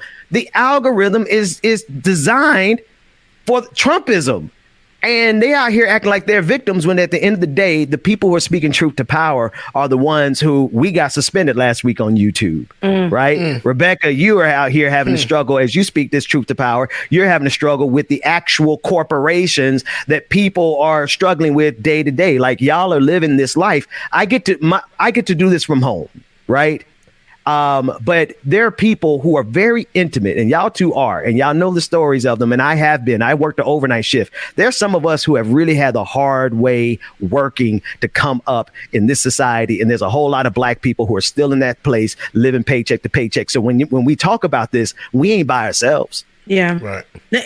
This affects us more than just living paycheck to paycheck, right? Because it's like, when we're living paycheck to paycheck, we can pay. Like, honestly, I'm okay with paycheck to paycheck and paying my bills. You know why? Because I remember the stress when I could not even live paycheck to paycheck. Right, Rebecca. I wasn't able to pay my bills, Ben. I wasn't able to put gas in my car. You remember, you were right there with me. I was on Peach State insurance that would not pay for my biopsy, that would not pay for my checkups, that would not pay for my surgery. You remember, I called you crying because I didn't know that my checkup was going to be a biopsy. I didn't have the money, y'all. They literally got me to pay this. They forced this money out of me, and then I couldn't pay the rest. And then this was way back then. I had to either choose between paying my car insurance and then paying my my home rent. Let me tell you what happened. Ended up leaving the job that we were at. Couldn't find one in that particular moment. Car got dragged out of my parking lot on Thanksgiving Day. Thanksgiving Day. I couldn't afford to live paycheck. I could not live paycheck to paycheck. It wasn't doing anything for me. That's why I tell you guys now, I mean, I might live out in the boondocks, but this is affordable for me. I wanted something nice. I wanted something affordable because I couldn't afford this closer to my job. I could not afford this. I have to sacrifice. So paycheck to paycheck might be one thing. It's better than it's better than not having a check. It's abusive though too. It's abusive because they make us believe that living paycheck to paycheck, slaving at your job, making just enough. Although they said that you'll be making this every hour, when you get your check and you see the deductions, taxes, and then I pay for insurance, only for insurance to tell me, because me and my girlfriend were talking about that yesterday. She was like, "Don't stress about it." She's like, I mean, insurance is a scam. I'm like, girl, it is a scam. Let's talk about that. I'm over here thinking that's part of the benefits. I'm okay. I'm being able to pay and do this and do that. And all of a sudden, we moved to this place where it's like, hey, we're no longer covering you anymore. You guys, I went to like 4 since May, right? I went and I'm thinking, okay, we're at the last of it. We're coming to the end of it. Y'all. A few days before I have to go in, they called me and tell me, yeah, we spoke to your doctors and it looks like you're no longer covered. Wow. Why? What happened? It just you're no longer covered. And they just decided you're no longer covered. Nope. I paid half of it right there, but then I started doing my math. How, if I move this to the side, if I move this to the side, if I push this over here, if I do this like this, and then, okay, but on this day, on Wednesday, I'm going to have to push this bill to the side. And that's when I knew.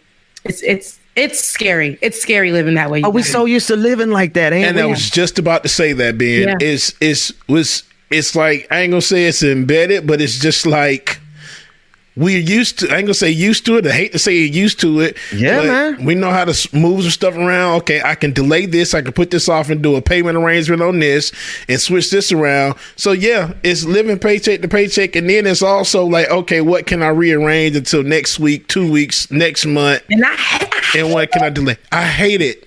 I hate doing that.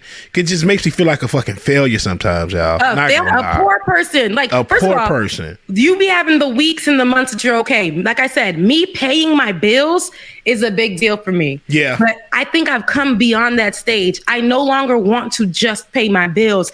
I want to have money in my savings account that I don't touch. Yeah. Rebecca, before you keep going on that thought, I just want to make sure people understand, these conversations folks ain't really having, man, because you know how impossible it is in an Instagram age to just say, hey, no, I actually don't have a yacht that I'm taking pictures on, and I don't have I ain't always able to pay the bill at the club I just posted a picture from. Go ahead, Rebecca. Because you know what happens, you become lazy.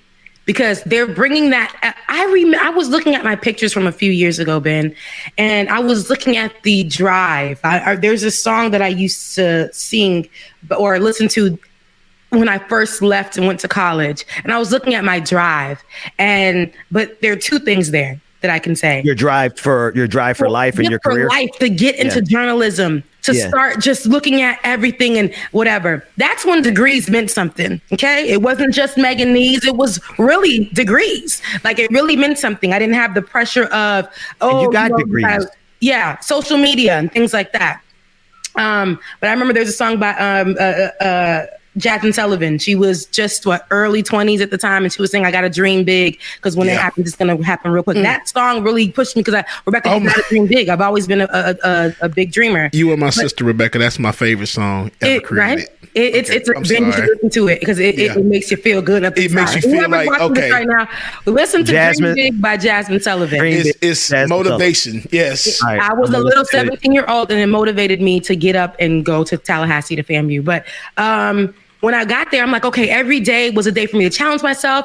And I was dealing with depression. I didn't understand how or what it was, but that song used to get me through. And then as I'm going and I'm doing my thing, I started realizing something ain't right with me being just like, oh, you got to do this, you got to do this, you got to this, just constantly on that, because that's what society told me to do. I had to literally, the Diddy thing. If you got to sleep when you dead. And literally, guys, I was like on the move all the time. As a 17-year-old little thing on the hill, just on the move all the time, because I thought that was going to get me to a place where I should make money. I did that all the way up until the end of until my graduation. Ended up got 2 degrees. Ended up graduating. And all of that work that I did, I didn't get any fruits of your labor. I moved to New York with $50 in my pocket. No support from my parents as far as like they didn't want me to. I moved there poor with one little bag and some high heels on. Okay. And I still got abused by the system because I was working for big name companies. I worked for Bravo, a show on Bravo. And I just because I said, hey, I feel like you're not, to the woman that I was working for the show, I said, hey, I feel like you're being kind of mean to me. Like, and I don't like it. It's on camera. Like, we're on the show. And she told me, well, this is what you have to go through. Oh, so that's abusive. Yes, the abuse I said, you know what? In order to be in entertainment journalism, I'm not going to do this anymore. And when I walked away from it, she didn't pay me a thing after I worked for her the whole entire summer, up and down the streets of. That's just called an unpaid internship. That's all they. Right. Exactly, but it wasn't even supposed to be an internship. It was a job. That was my first job. And yeah, see, y'all understand why I keep people around me? Because some of the stuff y'all saying to me is extremely triggering. I'm not even gonna lie. I'm not even gonna lie. But this, I want to put a tweet on the screen real quick because it really dovetails to what you're about what you're saying very specifically. This is a tweet from Candace Owens. And it really just shows that sometimes people can be on the trail of truth, but because they got to get a paycheck, they end up lying anyway. Take a look at this tweet on the screen. She said, the COVID vaccine saves lives, which is why the government is making it free. She has that in quotation marks. She wants to challenge this notion. And then this is her argument. She says, okay, so explain to me why insulin and asthma inhalers cost so much money. If the vaccines are really about the government trying to save your life, why do life-saving medicines cost so much? So there's so much happening. Rebecca, you just literally put this in the response. Put this in the response shot, if we can. I don't know if you made a video of it, but y'all, this is exactly the question that this begs the question. Why do we have to spend so much money just to effing live in this country? Yeah. Rebecca, why was your insurance company able to just dump you off? Candace Owens is asking the right question. Yes. But her premise is that the government isn't supposed to be here to help you do those things. Then what the hell is the government here for if y'all taking all of my taxpayer dollars out of the check that I'm barely living paycheck to paycheck through? It's so much to unpack here because I'm like, that's such a good question, Candace. We've asked that for a while. When it comes to the healthcare system, why do we have to pay for our survival here? For whatever the reason we may be, for whatever condition we may have, why do we have to pay for our survival here? Now, for her to juxtapose, because that's Van's word. Come on, for her to juxtapose that to the fact that the vaccine is free. Right. What it does is give the conspiracy theorists that whole, oh yeah, if it's free, then you shouldn't even take it. But hey, you remember that vaccine that a lot of y'all Haitians and immigrants took to get to America, and it caused you to have that big old scar on your arm. Y'all know that one, but y'all took it y'all was like, listen, if it gets me over to America, if it gets me somewhere better, y'all remember that? Because my mama, my daddy, my grandma, my auntie, my cousins, my uncle, and them, they got it. No issue. But, and it was free, but it helped them get over here. I say all that to say, you guys are worried about the wrong things. What we need to understand here, and this question is the right question, and it is the perfect question, and it highlights how the United States of America, the government, the health system is controlling, and they literally will profit off of you being healthy. In order for you to be healthy, you got to pay up. And if you don't pay up, we're going to kill your ass, and we'll be okay with that. Right. So they even started doing that in some kind of ways with COVID-19. That's why we say, listen, while the vaccine is free, hopefully it remains free. If you notice in the other countries, there are some companies that did not even want to give it up because they want to figure out a way to capitalize that. You mean like the United States of America? United States of America. When I say that, I mean the United States did not want to give it up because they want to capitalize because they didn't capitalize off of it here as they should have. So what they want to do is capitalize off of giving other countries globally, right? We always find a way to steal, kill, and destroy from people. So I say this to say it doesn't help. It doesn't help at all to make these kind of claims that the vaccine being free is the vaccine being lethal, being something poisonous for people. It's actually very helpful. And right now, while it is free, because I don't know how, y'all know how America moves, they a little shifty. So you don't know what it would look like when they start saying, oh, now we have this special Delta variant vaccine or whatever the case may be, and it costs X, Y, and Z. Get your vaccine today. Save yourself while you can. So we don't even need a new, like that's the other thing. It's such a level of stupidity. I got some clips of Rand Paul. Y'all, these are the people who are elected officials. These are people who are senators. These are people who actually are deciding. I got to put this in context because I'll talk about this in the after party. It really throws me that people have the gall to think that they have the right to determine the destiny of humanity. But Rand Paul is one of the people who think he has the right to determine the destiny of humanity. And this is how stupid this man is. Take a listen to this first clip. Fauci, knowing that it is a crime. Dr. Fauci, knowing that it is a crime to lie to Congress, do you wish to retract your statement of May 11th where you claimed that the NIH never funded gain-of-function research in Wuhan? Senator Paul, I have never lied before the Congress, and I do not retract that statement. This paper that you are referring to was judged by qualified staff up and down the chain as not being gain of function. So let me finish. You take an animal virus and you increase its transmissibility to humans. Right. You're saying that's not gain of function? Yeah, that is correct. And Senator Paul, you do not know what you are talking about, quite frankly. And I want to say that officially. Can I answer gain of function? This is your definition that you guys wrote. It says that scientific research that increases the transmissibility among mammals is gain of function. They took animal viruses that only occur in animals and they increased their transmissibility to humans. How you can say that is not gain of function? It is not. It's a dance, and you're dancing around this because you're trying to obscure responsibility for 4 million people dying around the world from a pandemic. If the point that you are making is that the grant that was funded as a sub-award from EcoHealth to Wuhan created SARS-CoV-2. That's where you are getting. Let me finish. We don't know. Well, wait a minute. It did come from the lab, but all the evidence is pointing that it came from the lab, and there will be responsibility for those who funded the lab, including yourself. I want to fight this. Look, I'm sorry. I thought there was still more time left in the video. I hope the audience didn't hear me say that. Did y'all hear me say I wanted to fight this dude? I did. I heard that. I definitely heard that. David made sure not to put us on mute this time. Now he's like, it ain't my fault. Right. Okay. I'm serious. So listen, gain of function research. He read a portion of the definition, but I want to read the rest of it because Rand Paul is leaving out an intentional part. Gain of function research is medical research that alters an organism or disease in a way that increases pathogenesis, transmissibility, or host range. This research is intended to reveal targets to better predict emerging infectious diseases and to develop vaccines and therapeutics. He gave the definition, Rebecca. This is exactly like you said with Candace Owens' tweet. They gave just enough information for the conspiracy theorists to say, oh, you mean to tell me Rand Paul would not make this conclusion on the record. But he sows the seeds for people to say, oh, you mean to tell me the government made this?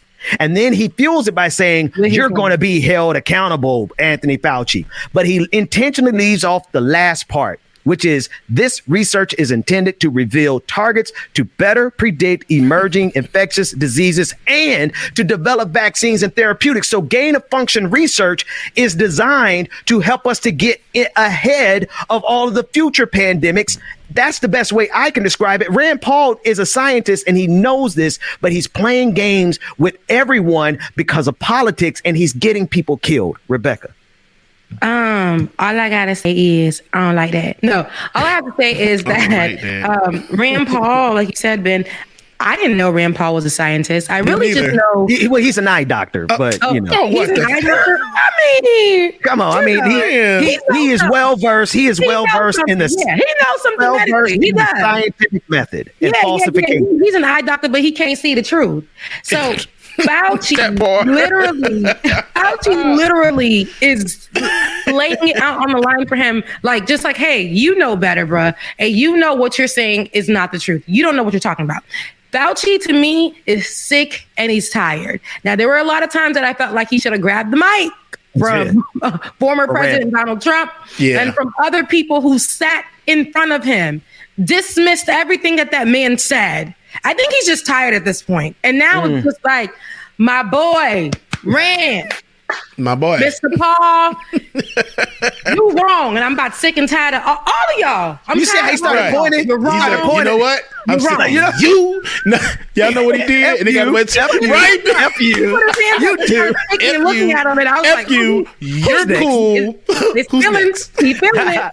Hey, we mix it up too. We mixing up Beyonce and not Harlem Nights, but Coming to America. But F you, you cool. That's what Fauci just got to do it. Run that second clip. Here's a second clip of Rand Paul and Anthony Fauci. We resent the lie that you are now propagating, Senator, because if you look at the viruses that were used in the experiments that were given in the annual reports that were published in the literature, it is molecularly impossible. No one's saying those viruses caused it. It no is one is molecularly. Those viruses caused the pandemic. What we're alleging is that gain-of-function research was going on in that lab, and NIH funded it. That is not. Get away from it. It meets your definition, and you are obfuscating the truth. I'm not obfuscating the truth, and you are implying that what we did was responsible for the deaths of individuals. I totally resent that. And if anybody is lying here, Senator, it is you. Senator Smith. I just want to say, Dr. Fauci, is there anything more that you would like to say to counteract these attacks on your integrity that we've all just witnessed? Well, Senator, thank you. I don't think I have anything further to say. This is a pattern that Senator Paul has been doing now at multiple hearings based on no reality. He keeps talking about gain of function. This has been evaluated multiple times by qualified people to not fall under the gain of function definition. I have not lied before Congress. I have never lied, certainly not before Congress. Case closed. Rebecca. And James. Listen, he shut me down. He shut me up. He said, shut me up too. Everything that you just said, I resent that you're literally trying to imply that we are at fault for people losing their lives over this. And that is disrespectful. I have been dragged in this game. I have been the face of COVID, okay, in this whole country as the doctor of COVID. Now, you are not about to sit here and say, because people passed, it's because of us telling them to be vaccinated. We were the ones literally giving the world the precautions to deal with, while states were trying to fight them and push them down. What you will not do today to me, Mr. No Sleep, rolling out of bed, messy hair, bags heavy under the eyes, evil out of your eye. Evil lurking out of your eye. You will not tell me that it is my fault.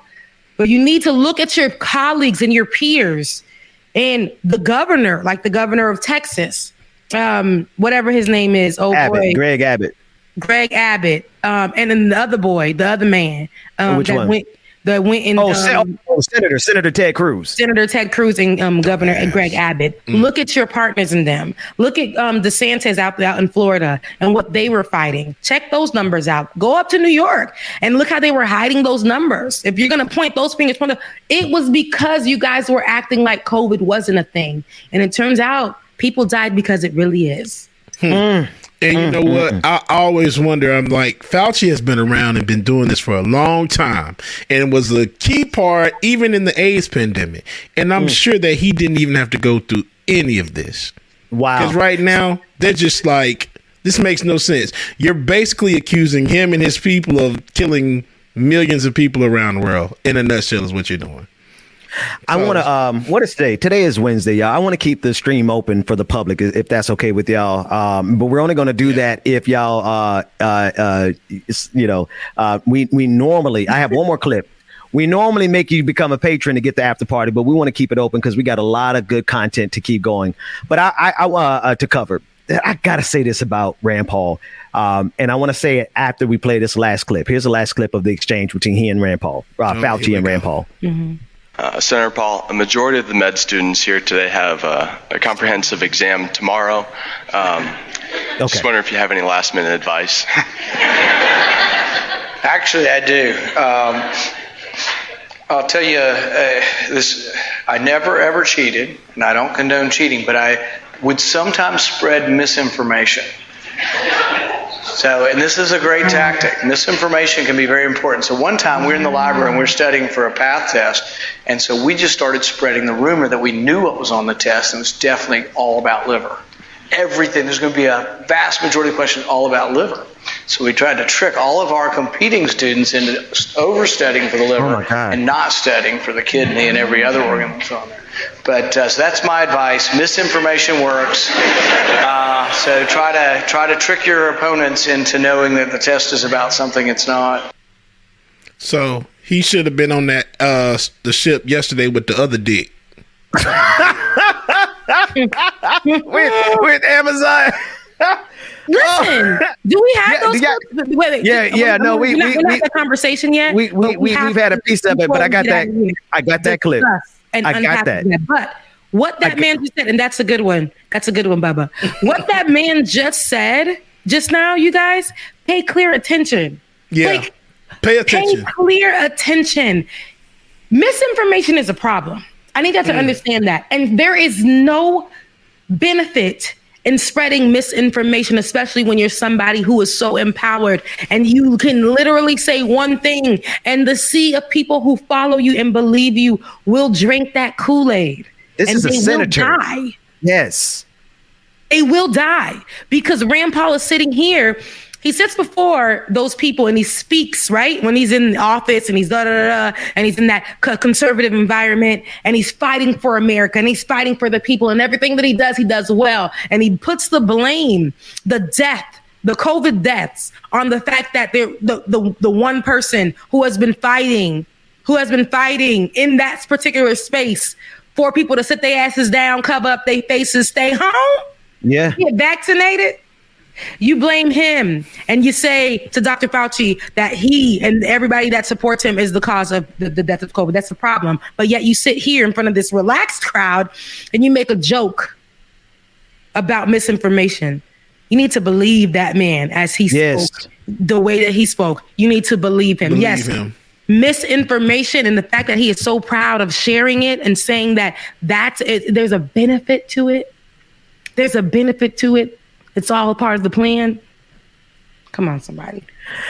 I got to break down what this man did because I want y'all to see exactly what it means. And then, James, we'll go to a break. We're going to come back with the after party vibe. But wherever you're watching, Facebook, Twitter, Twitch, YouTube, wherever, don't go anywhere. We're going to stay public today because I want y'all to send a cash app to James and Rebecca. So we're going to stay public.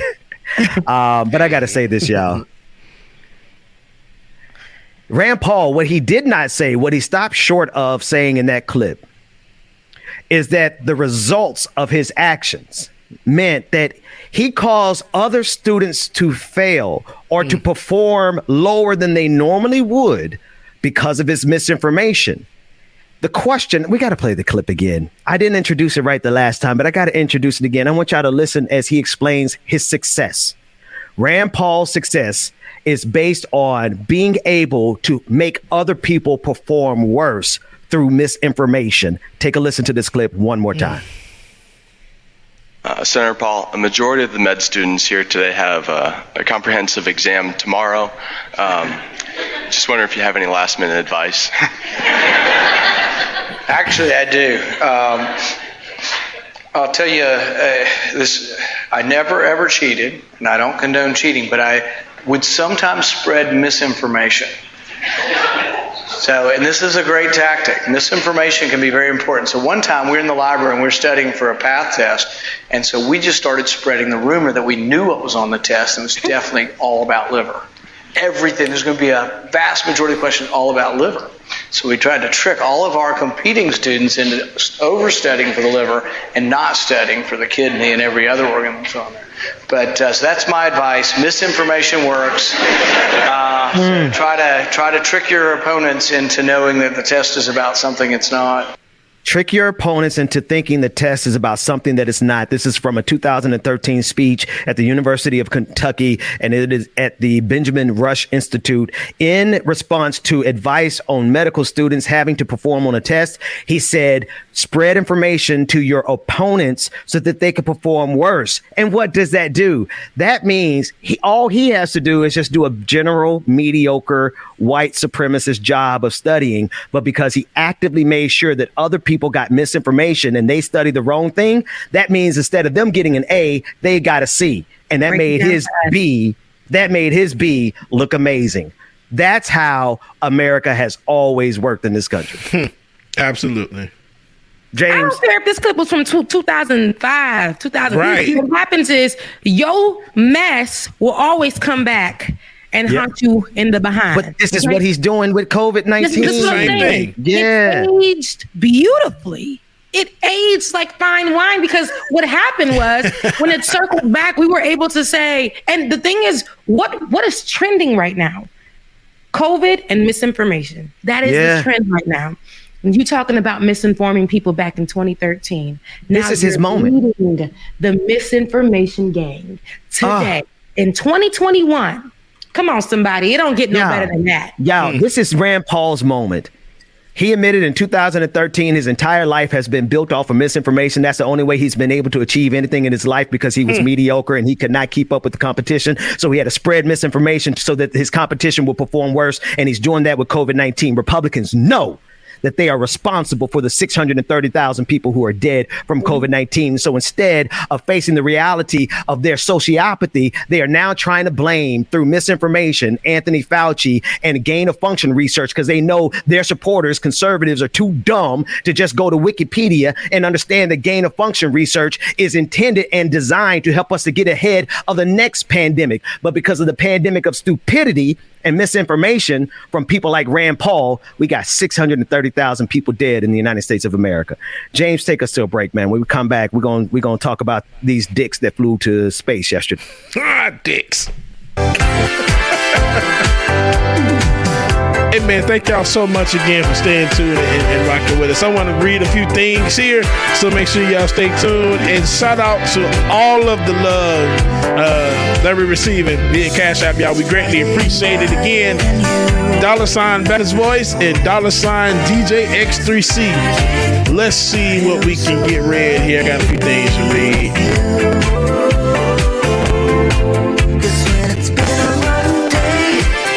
Here we go. Mimosa Dragon says, Lon, your Twitch community loves you more than you'll know. Trust and believe we got your back. Thank you, Mimosa Dragon. Anastasia Beaverhouse said, Rebecca and Bubba, sent y'all what I could. You too. I too feel like you guys. Paycheck to paycheck. Same here. Feel like a failure. Anastasia, we gonna get there. Just keep your head up, sister, okay? Make sure. And we got you too, okay? Pixie Phoenix, I feel you, Rebecca. I have to deal with the broken spine and the bills are ridiculous.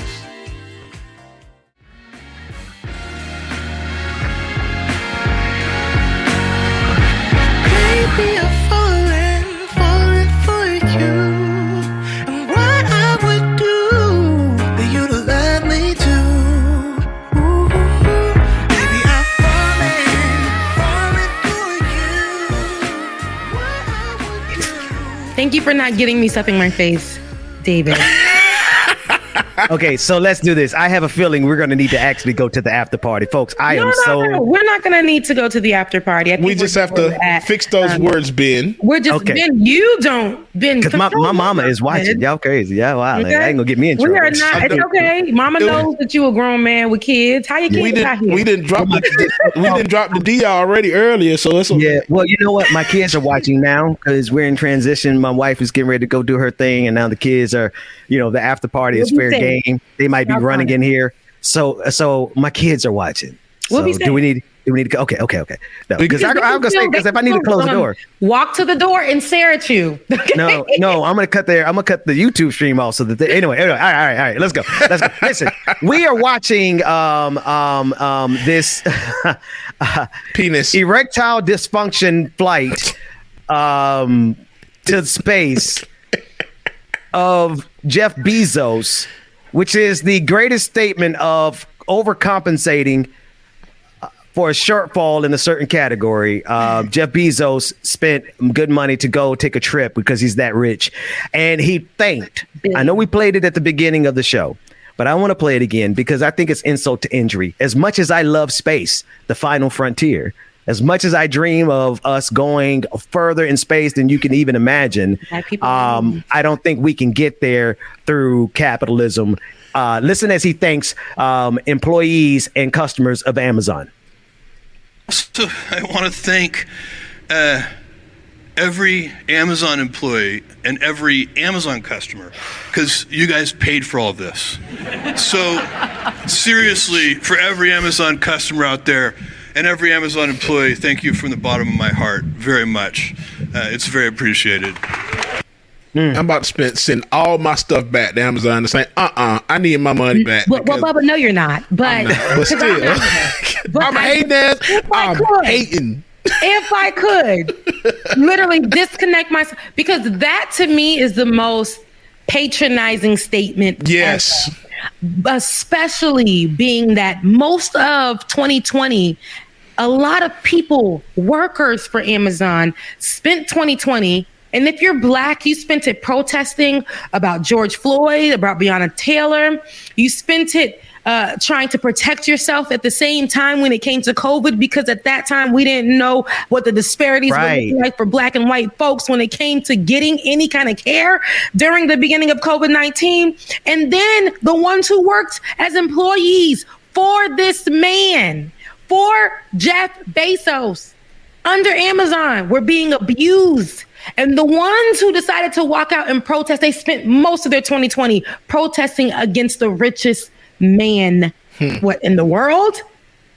They spent that literally fighting him. And he's saying, thanks to y'all, we made it to space. It was a very patronizing statement to me. To me, it was very patronizing because at the end of the day, you spent the billions of dollars and you went to go park that ass. You went to go use your capitalistic stanky behind and go park it right there on the moon for 2 seconds and act like this is something so amazing. You could have took that money, because you're not an astronaut. Like you're not that. You could have took that money and invested in to places where they teach that. Or for places where they need that money to fund better research to get people here into the moon and do proper research and bring us back some shit that we can work with. Yeah. Yo. Oh, sorry for cursing, Ben. Sorry. No. I mean, no, for real. Can I show y'all how this works? Show us. Google. I want you to Google how many Amazon employees died of COVID. Bless you. Bless you, brethren. I was trying to press the mute button. That was in high definition. Why would you make me laugh at it? Because I was like, okay, bless you. Let's move on. That was in high definition. I heard the glavicles. I heard the pixel. I heard it all in the mic. Bro, your droplets. It's right here. It's in this area right here. The droplets, bro. Your droplets were pixelated in high resolution, brother. I heard God. Why am I glowing? Why am I glowing so bright? Let me get my light down. Let me tell you that last segment. I'm like, Jesus, man. I'm like, oh, the glow. That heat came from the mouth, the nose, the temple, and the ears. Oh man, everyone. Where were we? What were we even talking about? We were talking.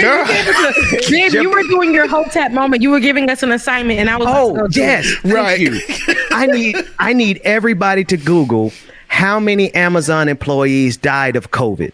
I'm scared. And I want to show you something.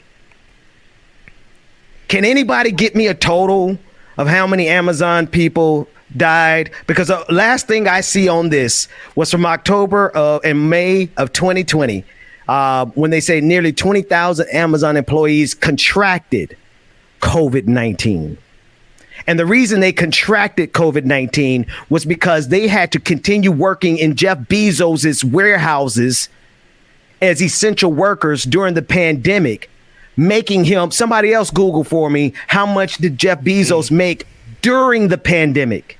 This is stressing me out because I'm not fast enough.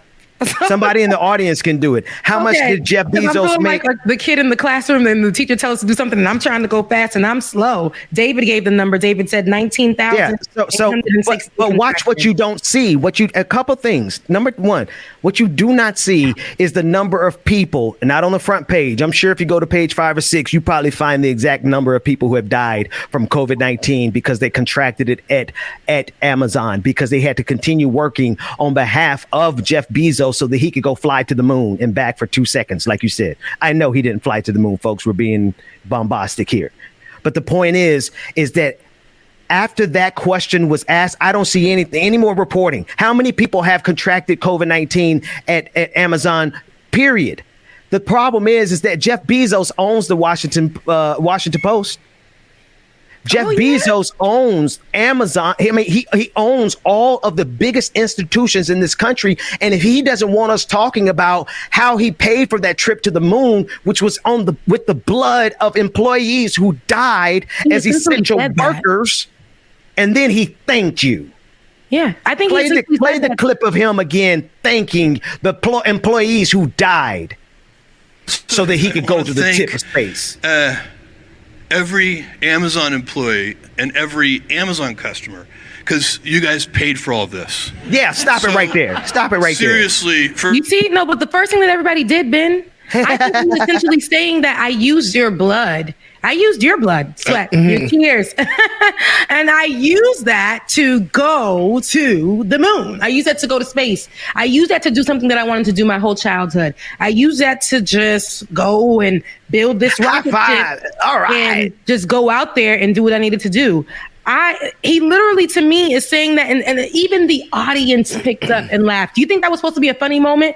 If I was thanking my employees for their hard work, for everything that they did, it would have been like, I've been into rooms where it's a lot of bull BS thanking you as employees. Right. And the first thing that everybody does is clap. What they did was laugh because it's a joke. Literally, he spoke with a patronizing tone. He literally spoke in his exactly truth. What you said. Yeah, it was basically, listen, it was your blood. It was all that protesting y'all did this summer, trying to cancel me. Yes, for Alabama. Y'all, joke's on you. I used you, and I used all the people who still continue to purchase and order throughout the whole pandemic.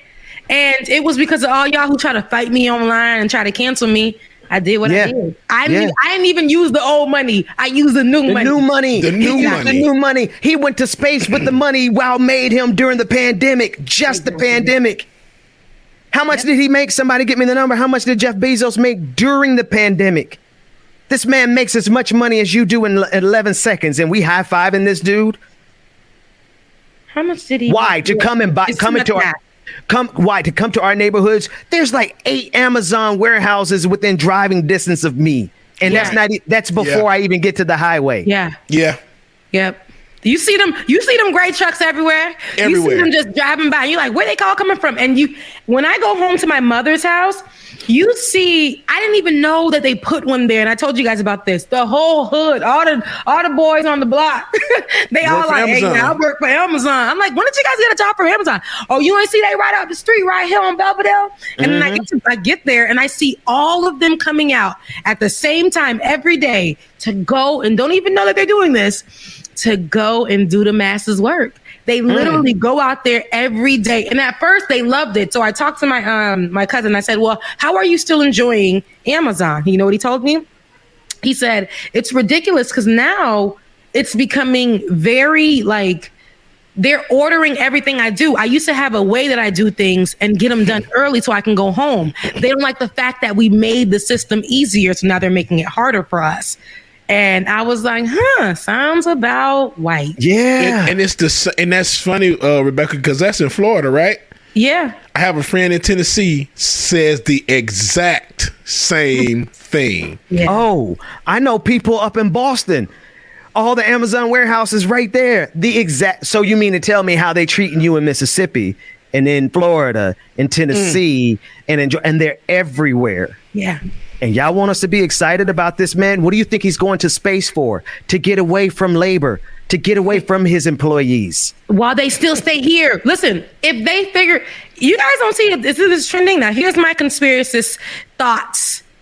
Only the rich folks, and I bet you I can find somebody talking about this years ago, somebody Hotep or somebody very enlightened as a white person. I bet you can find something about this. You're saying there's some theory on it. Years ago. Rich folks gonna leave us behind, fly over to space.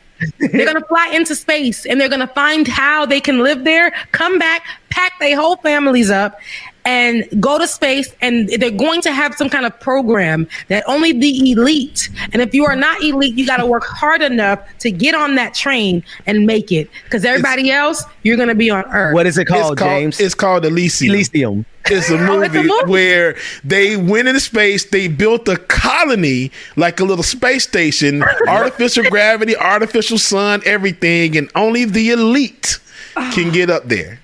And then, of course, they went up there and they took it over. Everybody else did. But yes. I didn't know. I didn't even know. See, I got to go look it up. I didn't even know. That just came into my head. See, somebody already thought of it. I already knew. Listen, let me tell you something.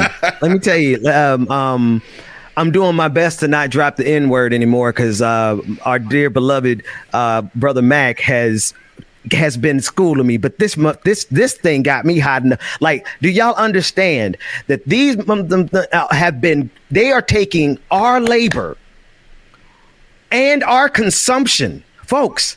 There is no Amazon without the employees and the customers. He thanked the people because he just set up this marketplace for us to connect with each other, and he's reaping the profits. Mm-hmm. Why do we need Jeff Bezos and Amazon to have that marketplace? Oh, well, anyway, let me stop with my stuff, Rebecca. All I know is that we are really looking at the monetization of the future. They are monetizing the future, and the way they're getting away with it is because they got a whole bunch of poor people who will never make it to space dreaming vicariously through Elon Musk and Jeff Bezos and thinking, one day they're going to Richard Branson, they're going to bring me to space with you. No, they're not. You're going to be in the factories down here, all because we didn't take care of this now. Oh, shit. When we know that camera went out. It went out before I was about to call for a people's revolution. James, take us to a break before we start organizing. Oh, no, we're in the after party. Never mind. We're in the after party. All right. But we do need to give Rebecca time to get her camera back on. Yeah, but it's funny, dude. I already see that it's going like, I don't know, man, because now all these rich people trying to get in space and everything. That's okay. I'm gonna get up there for free because the aliens gonna come get my ass. I'm ready to leave. I'm ready to go. The aliens are going to literally look at who come. I don't think they like the people going up to space. Me neither. I don't think it's supposed to be happening. Listen, if y'all want the aliens to talk to y'all need to talk to black folks. Y'all need to. Do you not see how a lot of the things have, we communicate with them. What the hell? What's he cripping out? What the hell is he doing here? Right? He got a lot going on. That's the gang. That's the gang that they're taking up in space. That's the KKK. I was just about to say, that's the new KKK white mask. Nationalist. That is them. Oh man, sorry. I know it's COVID, but he look like what the hell? But still, yeah. But man, go ahead, hey, Rebecca. there's this movie y'all need to watch called Cosmic Slop. It's from like the 90s, but it's so many episodes of miniseries in this one movie. But the first one is about how aliens came to Earth, and the country was looking at them like, okay, the aliens are coming. But here's what the aliens wanted. They wanted melanin. So they wanted to take all of the melanated people. They didn't say what they were going to take them for, but they were taking all the melanated people. And like at one part, it was like they're taking them to paradise, and they were going to give everybody here on Earth like all the resources, gold, water, everything that they wanted. But we were being taken to paradise. So I got to watch it. It's called Cosmic Slop. Really? You can watch it on YouTube. I didn't know movies like that in the 90s. Is George Clinton is like the narrator of it. Oh my God, that's got to be the most amazing. I have not seen. I will watch that thing as soon as we off air. Cosmic Slop. Make sure that y'all watch it. It's right here on YouTube as well too. Somebody put me on, and I'm like, yo, this is some shit. What's going on? I'm gonna watch that. No, seriously, I'm gonna watch that as I'm sorry, y'all. For the people. I need black folks to know. I'm sorry. Go ahead, Rebecca. No. I'm writing it down in my, No, I'm just saying. I need black folks to know that we are as much a part of this battle between capital and labor as any other group. Because whose labor were they exploiting in slavery? Whose labor are they exploiting now? Yeah. Like to this day, who led the Amazon? Who led the Amazon? Christian Smalls. Exactly. Christian Smalls. And what color is that man? Black. He black. He black and he's proud black. They have been exploiting our labor like nobody's business forever. And it is us who stands up and speaks on all these issues. Who are you in the workplace? I know each and every one of you who are watching have spoken.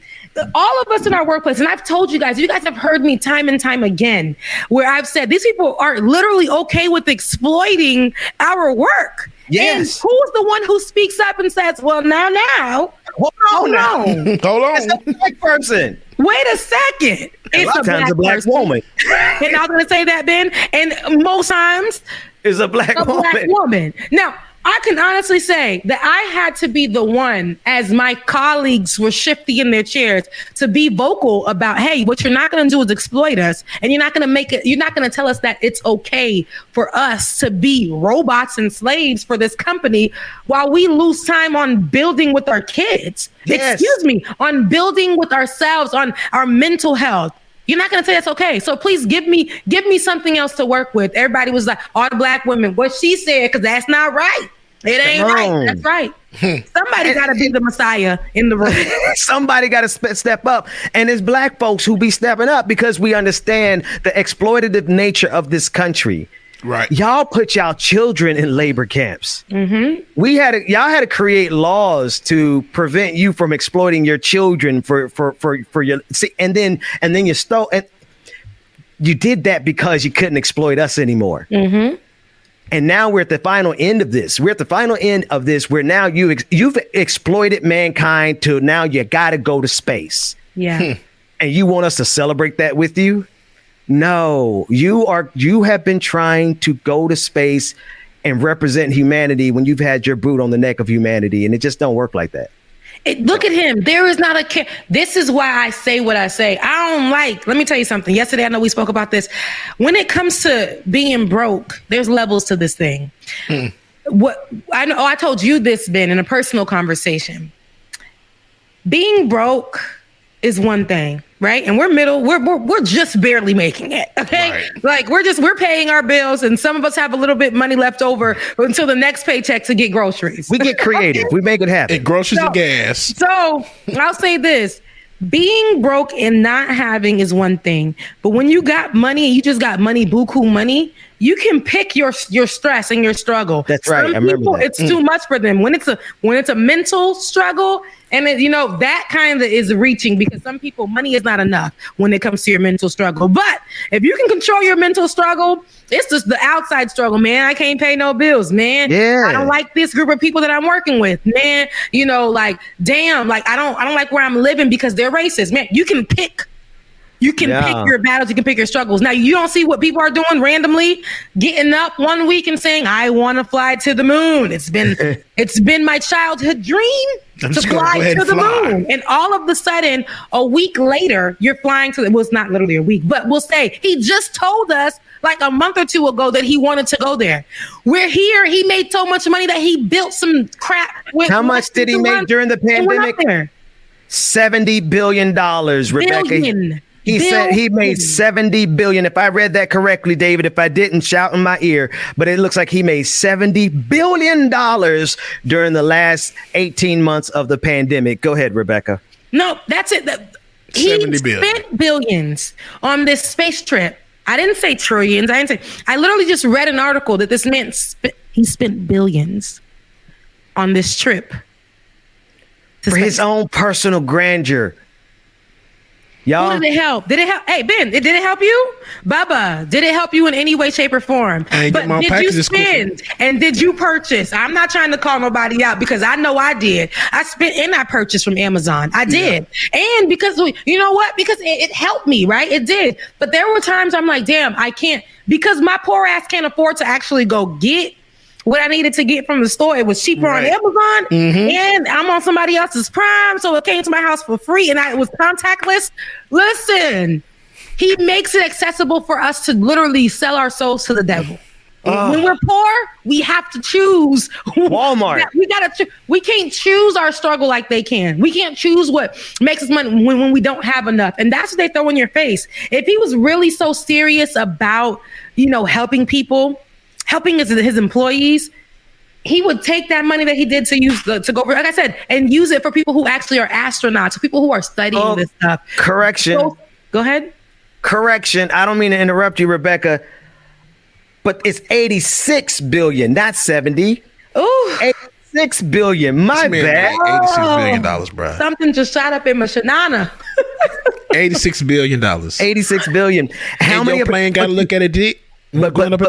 But we can't find out how many.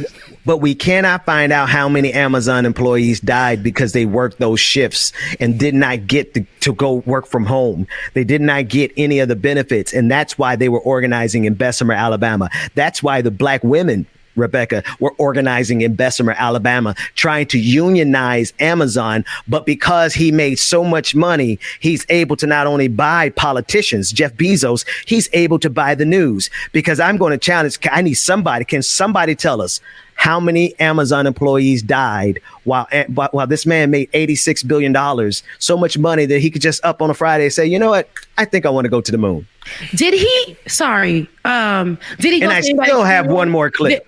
Okay, because did he go to anybody's funeral? That when any of his employees? Did he go? Of course not. Did he send a card? Did he what? Like, come on, somebody. Everyone that works for him, I'm pretty sure, has to endure. Some people didn't live to see another day because they worked so hard, didn't want to lose their job. Benjamin, because they have to feed their kids. They monetize. Williams. Yo.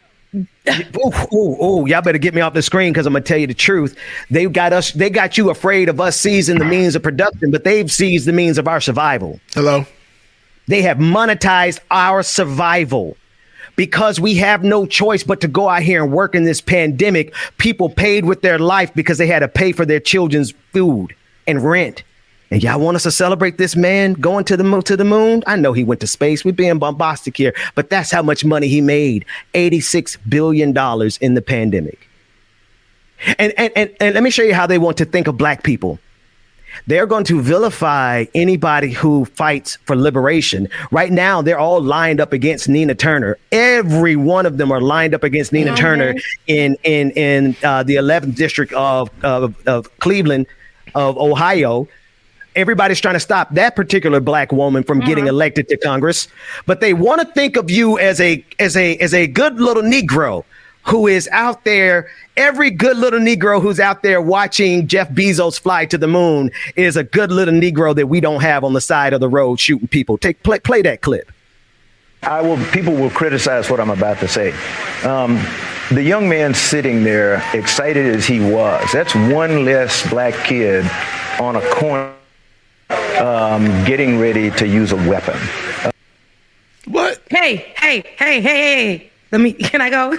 Listen, when I seen that clip, I played it because it was so short. I played it like 10 times because I needed to hear it. And I said, did he just say that Jeff Bezos going up to space and a little black man or a little black boy in the middle of this being excited during the landing, the fact that Jeff Bezos went to space and excited a little black boy is one less thug on the streets because of Jeff Bezos.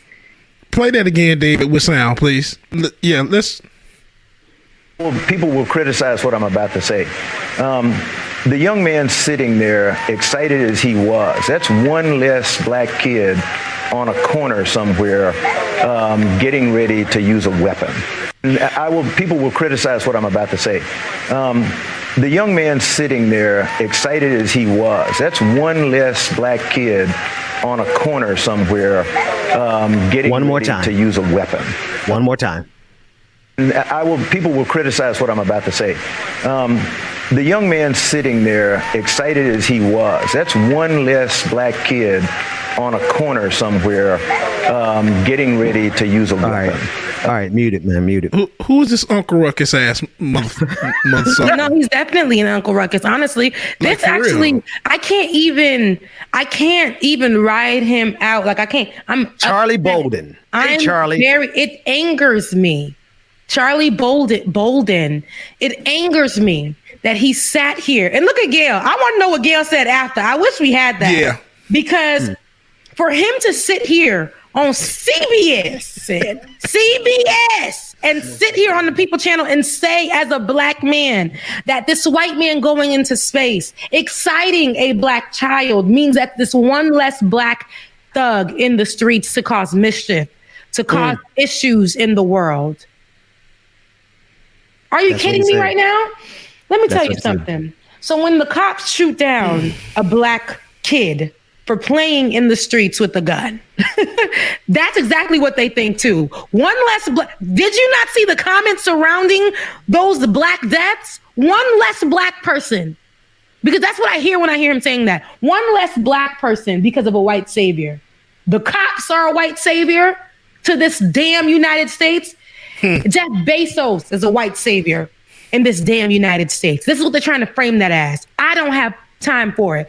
Yeah, go to space, do your thing, go on your little dick ship, do what you gotta do, whatever you need to do it. But my God, do not ever put your little dirty mouth, black or white, on none of our black children.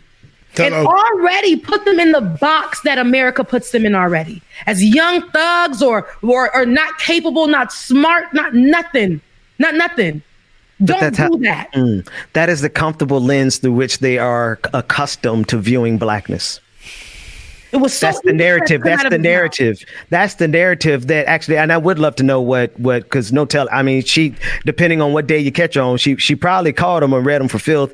But then on the other day, she might not have. I have no idea what her response was. But I tell you this, that's the narrative that CBS loves, the NBC loves, that the mainstream media love. They love the narrative. Oh, look, we got a good one. We raised him up and he's up there with Jeff Bezos and not on the corner. You know why we have a corner in the first place? It's because of Jeff Bezos and billionaires. Do you think there would be a need for a ghetto if we didn't have such a need for billionaires? That just made my blood boil. It did. That really upset me, Ben. I don't know. I didn't think it was. I seen it last night and it bothered me.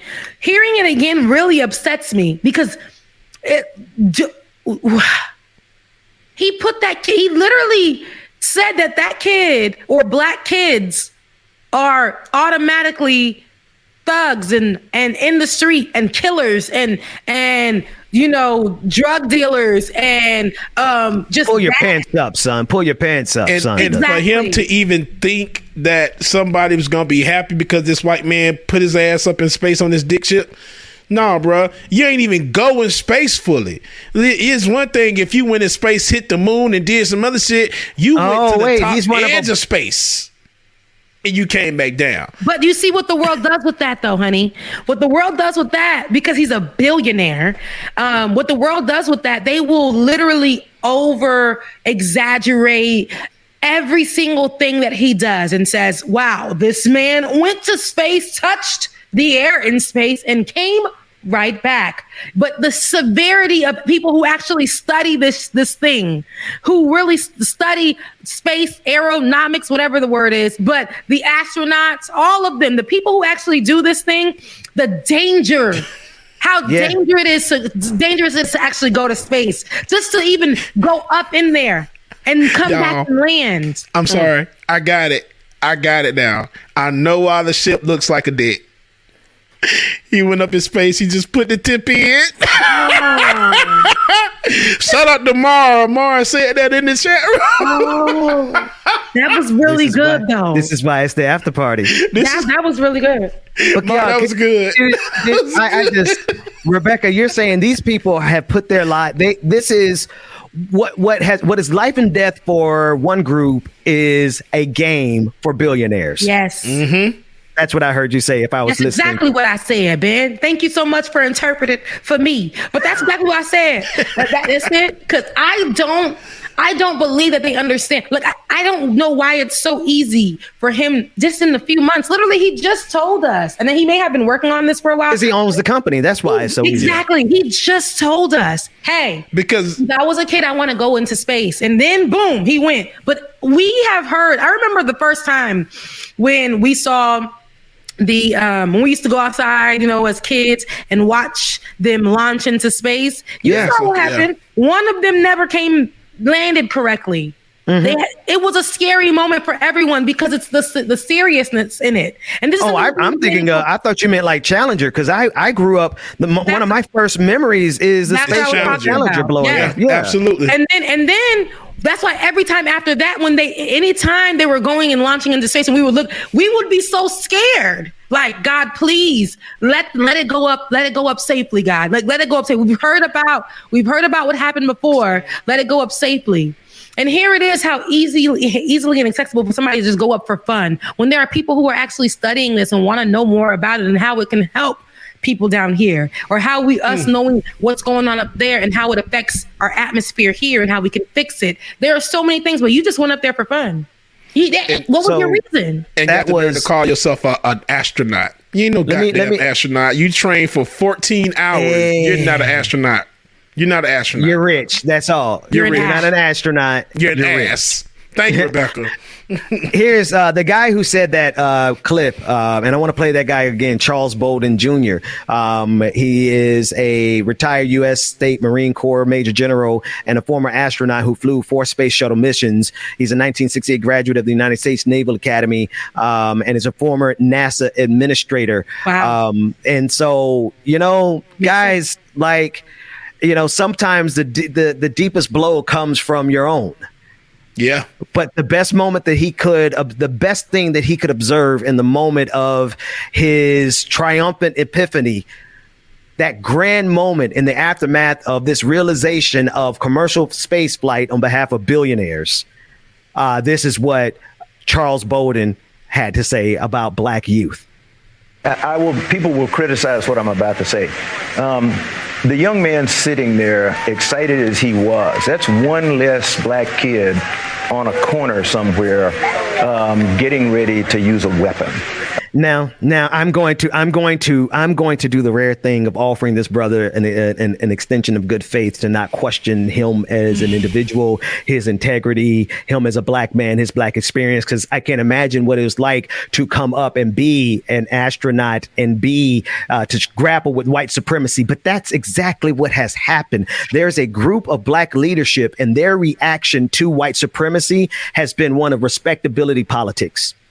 And this is what our brother represents. I'm not knocking him as a person because full respect to him for everything that he's accomplished. But respectability politics is still getting us killed. Right? Yeah. Philando Castile was respectable. in that he told the police officer that he had a weapon on him and he was licensed to carry. He was constitutionally authorized to be carrying. He was respectable, but he died anyway. And so we got to shift that mindset. I that's the mindset that is the most detrimental to us right now.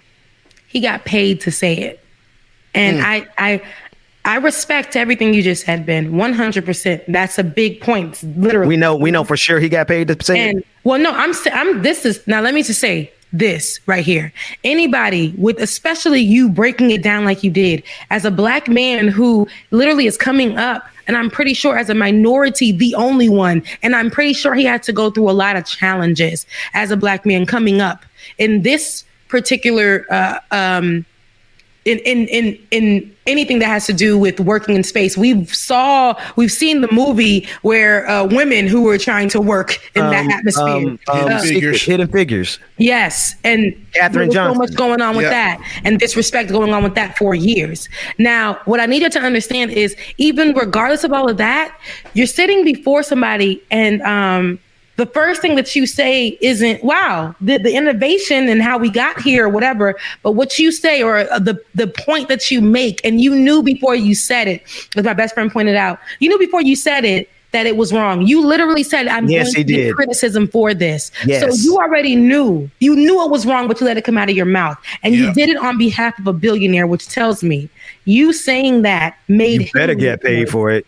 You made Jeff Bezos look good. When you know there are other things that you could have discussed, like, hey, these are a few of the things that could have happened, as Jeff Bezos is not actually a skilled astronaut. Exactly. And those are the things that we should discuss.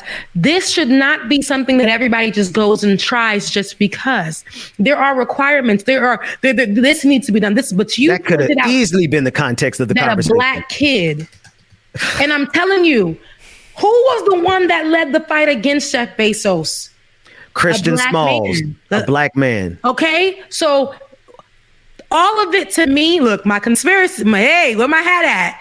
It's all tying together for me. Okay, what he wanted was good press. What he wanted to make sure was the person that works alongside him has to be something rare, something that's against our company right now, something that's going through the issues right now in the United States. It's going to be a Black man. We're going to choose him, and we're going to make sure that he points out something about. Oh, look at the little Black kid down there on the side looking all proud. And that man, it hurt him to say that. And he still said it, because if it didn't hurt him to say that, he wouldn't have said what he said before. At the beginning. Absolutely. Ooh. See, y'all don't ever ask me why I got Rebecca Azor around he here. had to juxtapose it, Rebecca. So I had to juxtapose. He has to juxtapose it. Don't y'all ever ask me why we got Rebecca Azor around here. Y'all out y'all damn minds. Break that thing down. It's broken. Listen, that's what it was. That's what it was. And I need you to understand all that.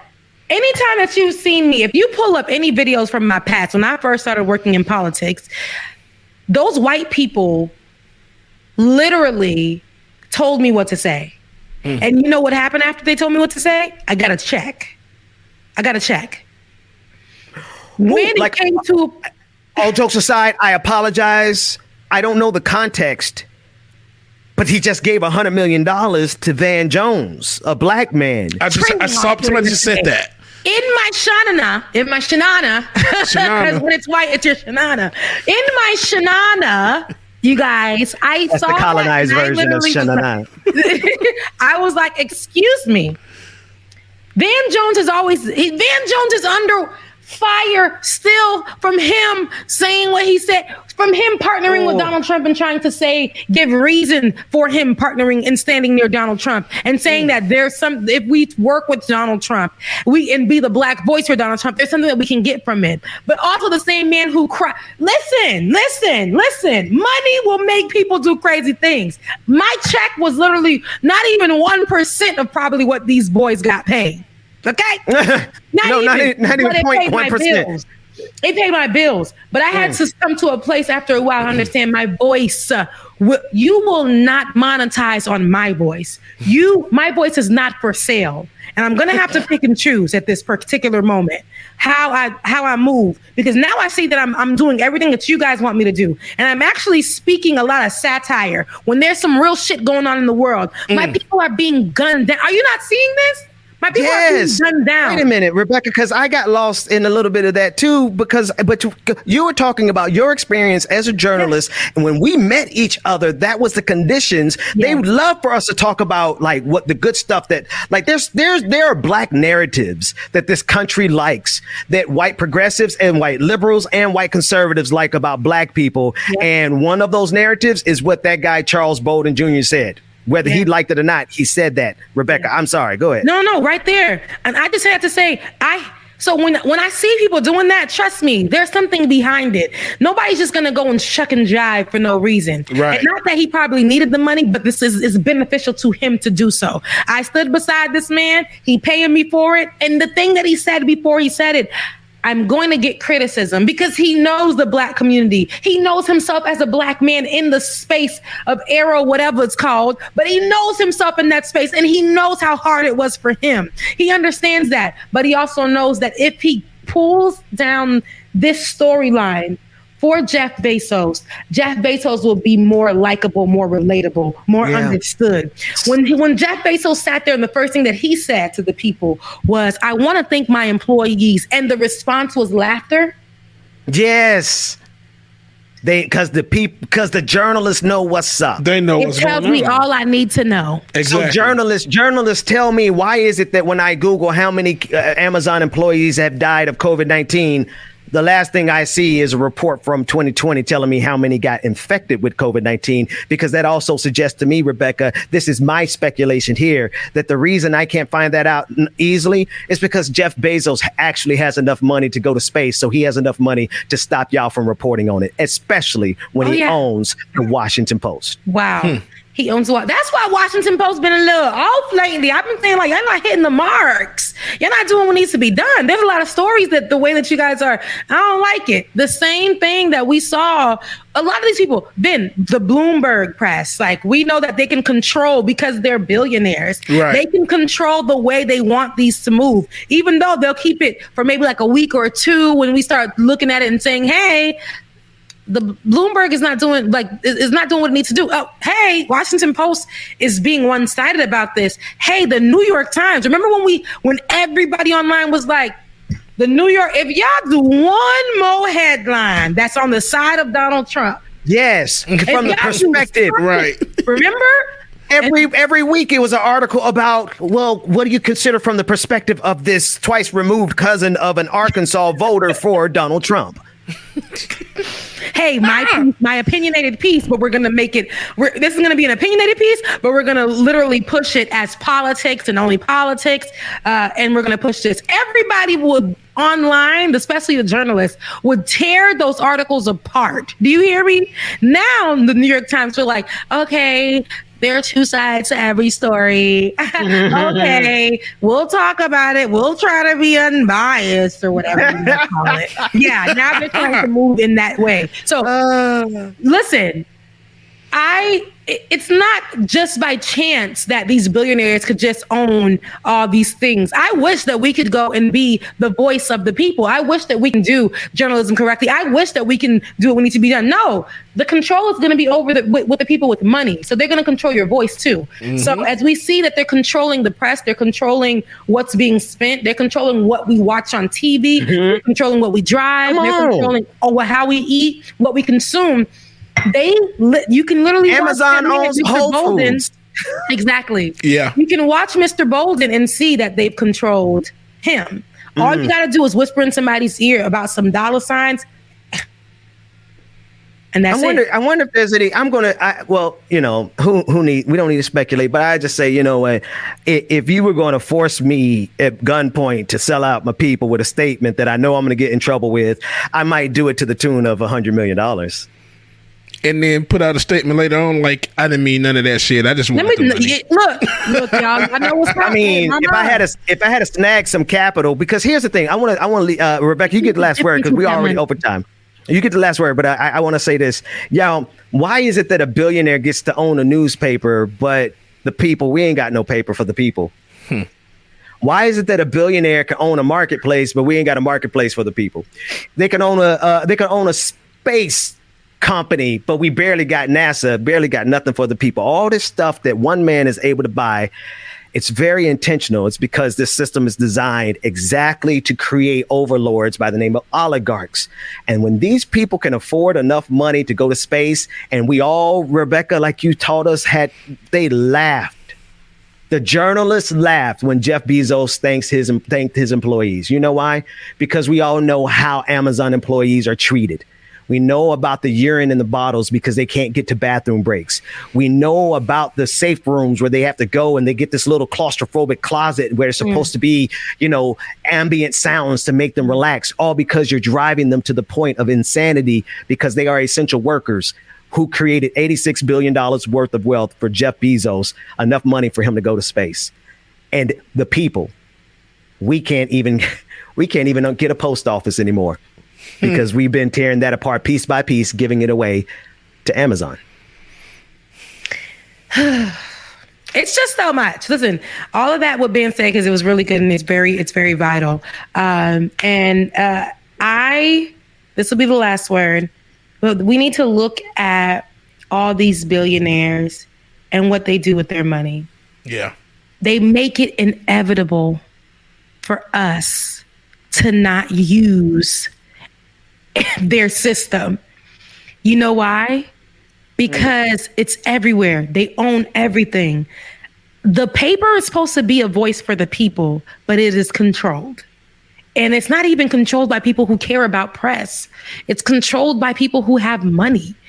I literally, and no offense to Shaq, it was a great, he was sitting with people and they were talking about being successful. And he was like, well, who owns Marilyn Monroe? Who owns Elvis? Who owns JCPenney? Who owns, and everybody's like, the people that he was talking to were answering. He's like, I own all of that. But the thing is, why? Well, I mean, I get it, Shaq. It's a good look. You're a black man. You're owning this and you're expanding on it or whatever the case may be. But why? Why? It's because you have money. I can't walk up nowhere and say, hey, I own this, I own that, I own that, I own that. It's the control. When you're rich, it's something about being able to control something. Yeah. It's something about being able to literally force whatever you feel on people who are poor and without. And what you do is constantly make them feel like, God damn, I'm poor. This just tells me that I just ain't got it.